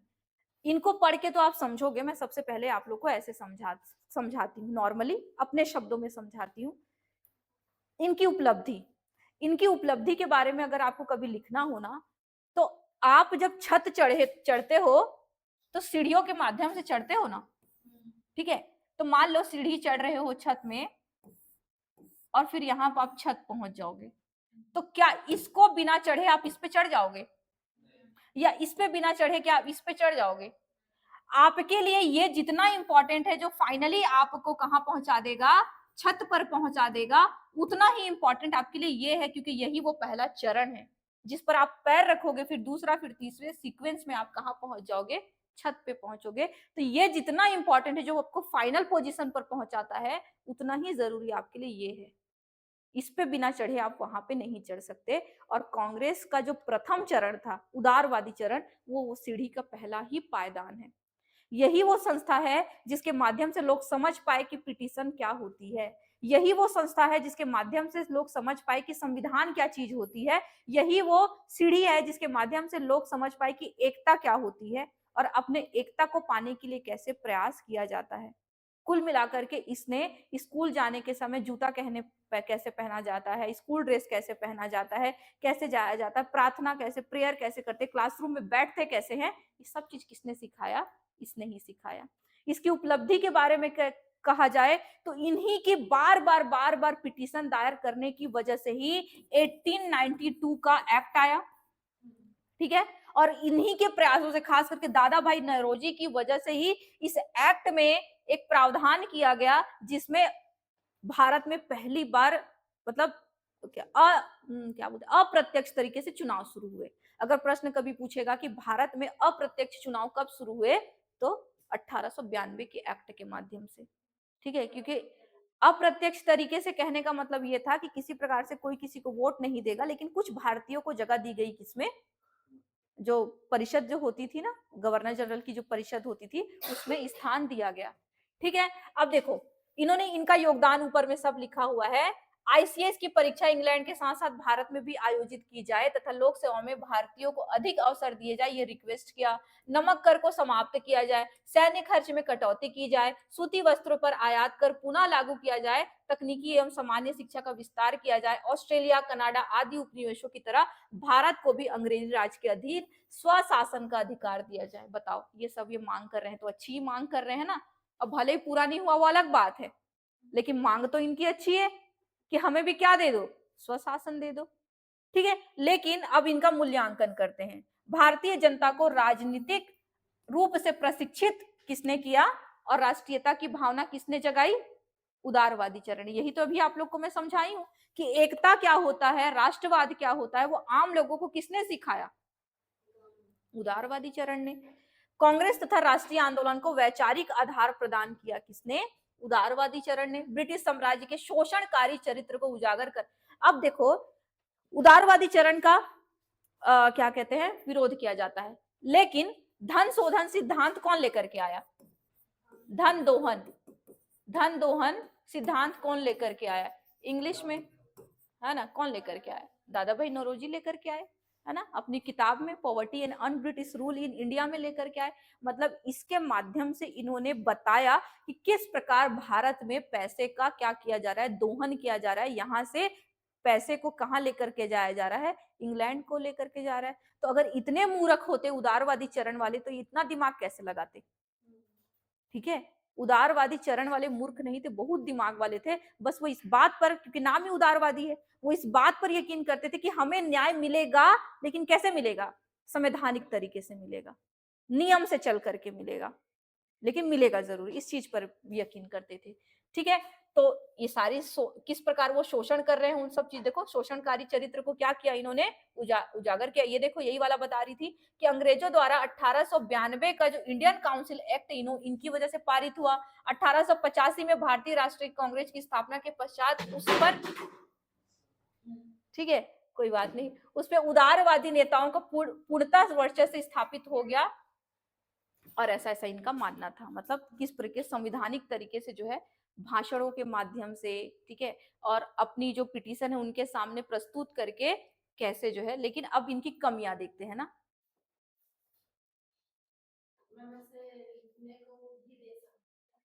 मेंस में। हाँ, आया है क्या पहले?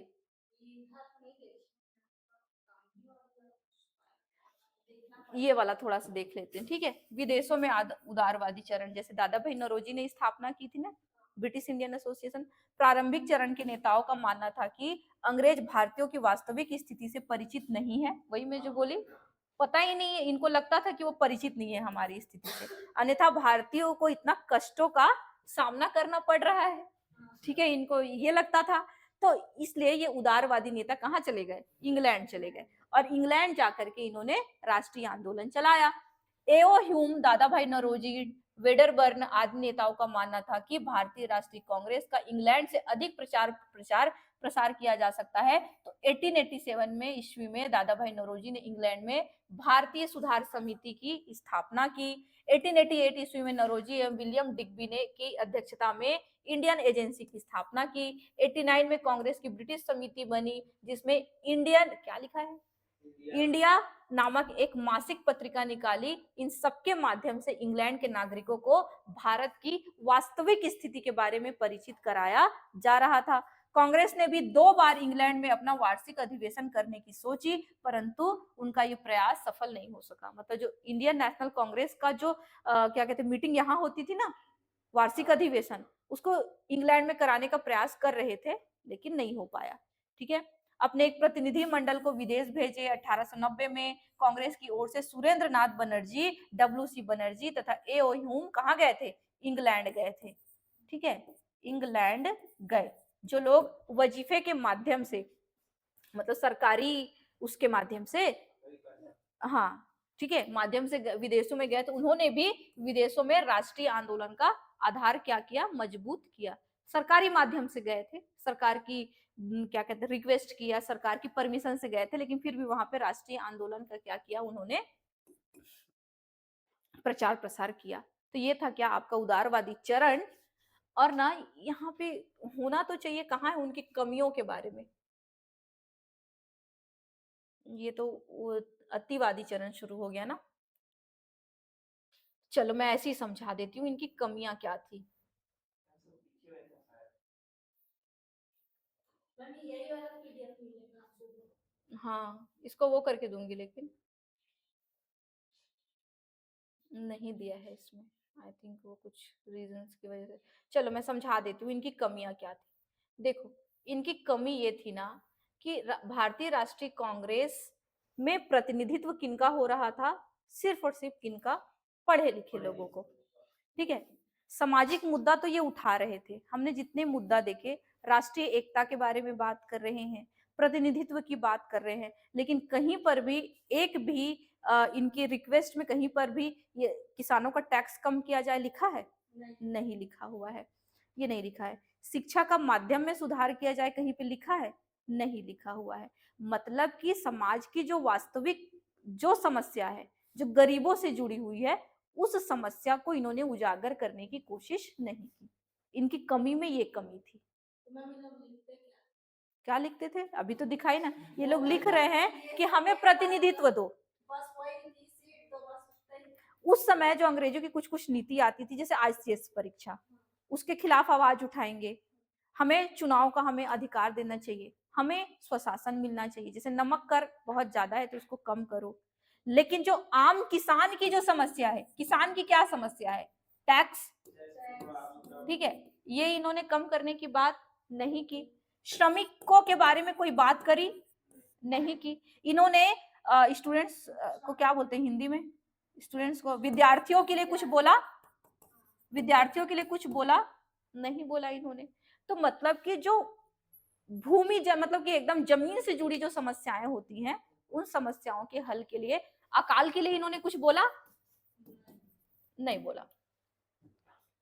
ठीक है, कहने का अर्थ ये है कि इनका जो सराउंडिंग था, नींव जो था, वो इतना, हाँ प्रशासनिक तो था, मांग तो ये अच्छी कर रहे थे, लेकिन वो मांग नहीं कर पाए जो जमीन से ज्यादा इसका स्तर बड़ा हो सके, पूरे भारत में लोग इसको पसंद कर सके, ऐसा काम इन्होंने नहीं किया कि पूरे भारतवर्ष इनको क्या हो जाए, जैसे गांधी जी का पूरा फैन बन गया ना, वैसा इन्होंने, देखो ये देखा ना हमने, ये क्या मांग करते थे, नमक कर को समाप्त किया जाए, सैन्य खर्च में कटौती की जाए, सूती वस्त्रों पर आयात कर को पुनः लागू किया जाए, और हमें ऑस्ट्रेलिया, कनाडा जैसे अन्य उपनिवेशों में अंग्रेज जैसे वहां पे स्वशासन दे दिए हैं, हमें भी क्या दे दिया जाए, स्वशासन दे दिया जाए। तो भैया तुम स्वशासन की मांग कर रहे हो, बहुत अच्छा है, लेकिन क्या किसान को भी ये पता है स्वशासन क्या होता है?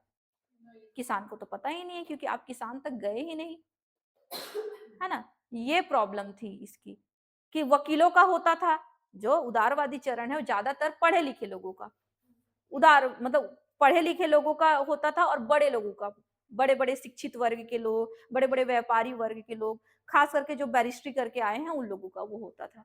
तो उन्होंने आम समस्या वो समझ ही नहीं पाए, वो गांधी जी की तरह ट्रेन में पूरा भारत भ्रमण नहीं किए, ठीक है, और उन्होंने अपना आंदोलन नील विद्रोह नहीं चुना इन लोगों ने, कि नील विद्रोह में गए, ठीक है, राम शुक्ल के बुलाने पर, और वहां जा करके जब हाँ राजकुमार शुक्ल के बुलाने पर गए और वहां पे जब किसानों की हालत देखे तो खुद ही अपना कपड़ा त्याग दिए, है ना, कि मैं एक ऐसे लोगों का प्रतिनिधित्व आगे जाकर के करने वाला हूँ जिसके देह में कपड़ा ही नहीं है ना, और मैं कोट ब्लेजर पहन के जाऊंगा तो नहीं फबेगा ना, ठीक है, इसीलिए उन्होंने कपड़ा ही त्याग दिया।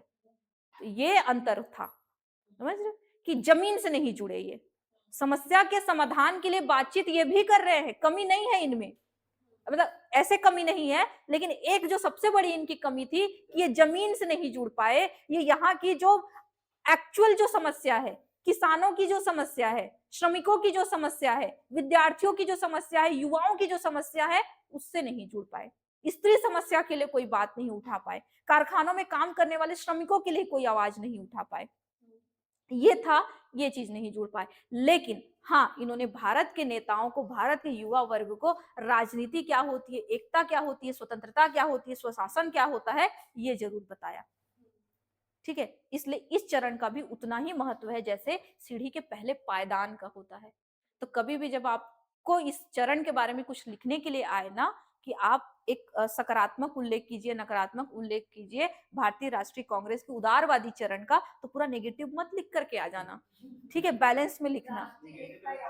हाँ, राष्ट्रीय एकता, हाँ हाँ, तो कुछ अच्छा लिखना, फिर बाद में उनकी उपलब्धियों को लिखना, फिर उनकी कमियों को लिखना, फिर लास्ट में निष्कर्ष लिख देना, ठीक है, ये वाला, कि जिस प्रकार अपनी मंजिल तक जाने के लिए कोई पहला पायदान आवश्यक होता है, मतलब जैसे आखिरी पायदान आवश्यक होता है मंजिल तक पहुंचने के लिए, उतना ही महत्व पहले पायदान का होता है।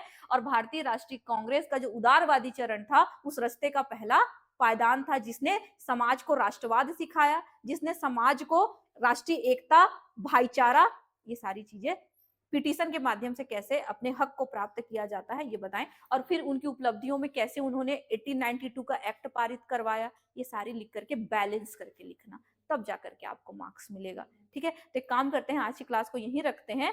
अब इसका जो उग्रवादी चरण है उसको हम, उग्रवादी चरण को तो बहुत इंजॉय करोगे मेरे को पता है, यहाँ मारा वहां पीटा, यहाँ ब्लास्ट वहां ब्लास्ट, है ना। तो कल हम लोग कौन सा चरण देखेंगे, उग्रवादी चरण जो है देखेंगे। Okay, thank you.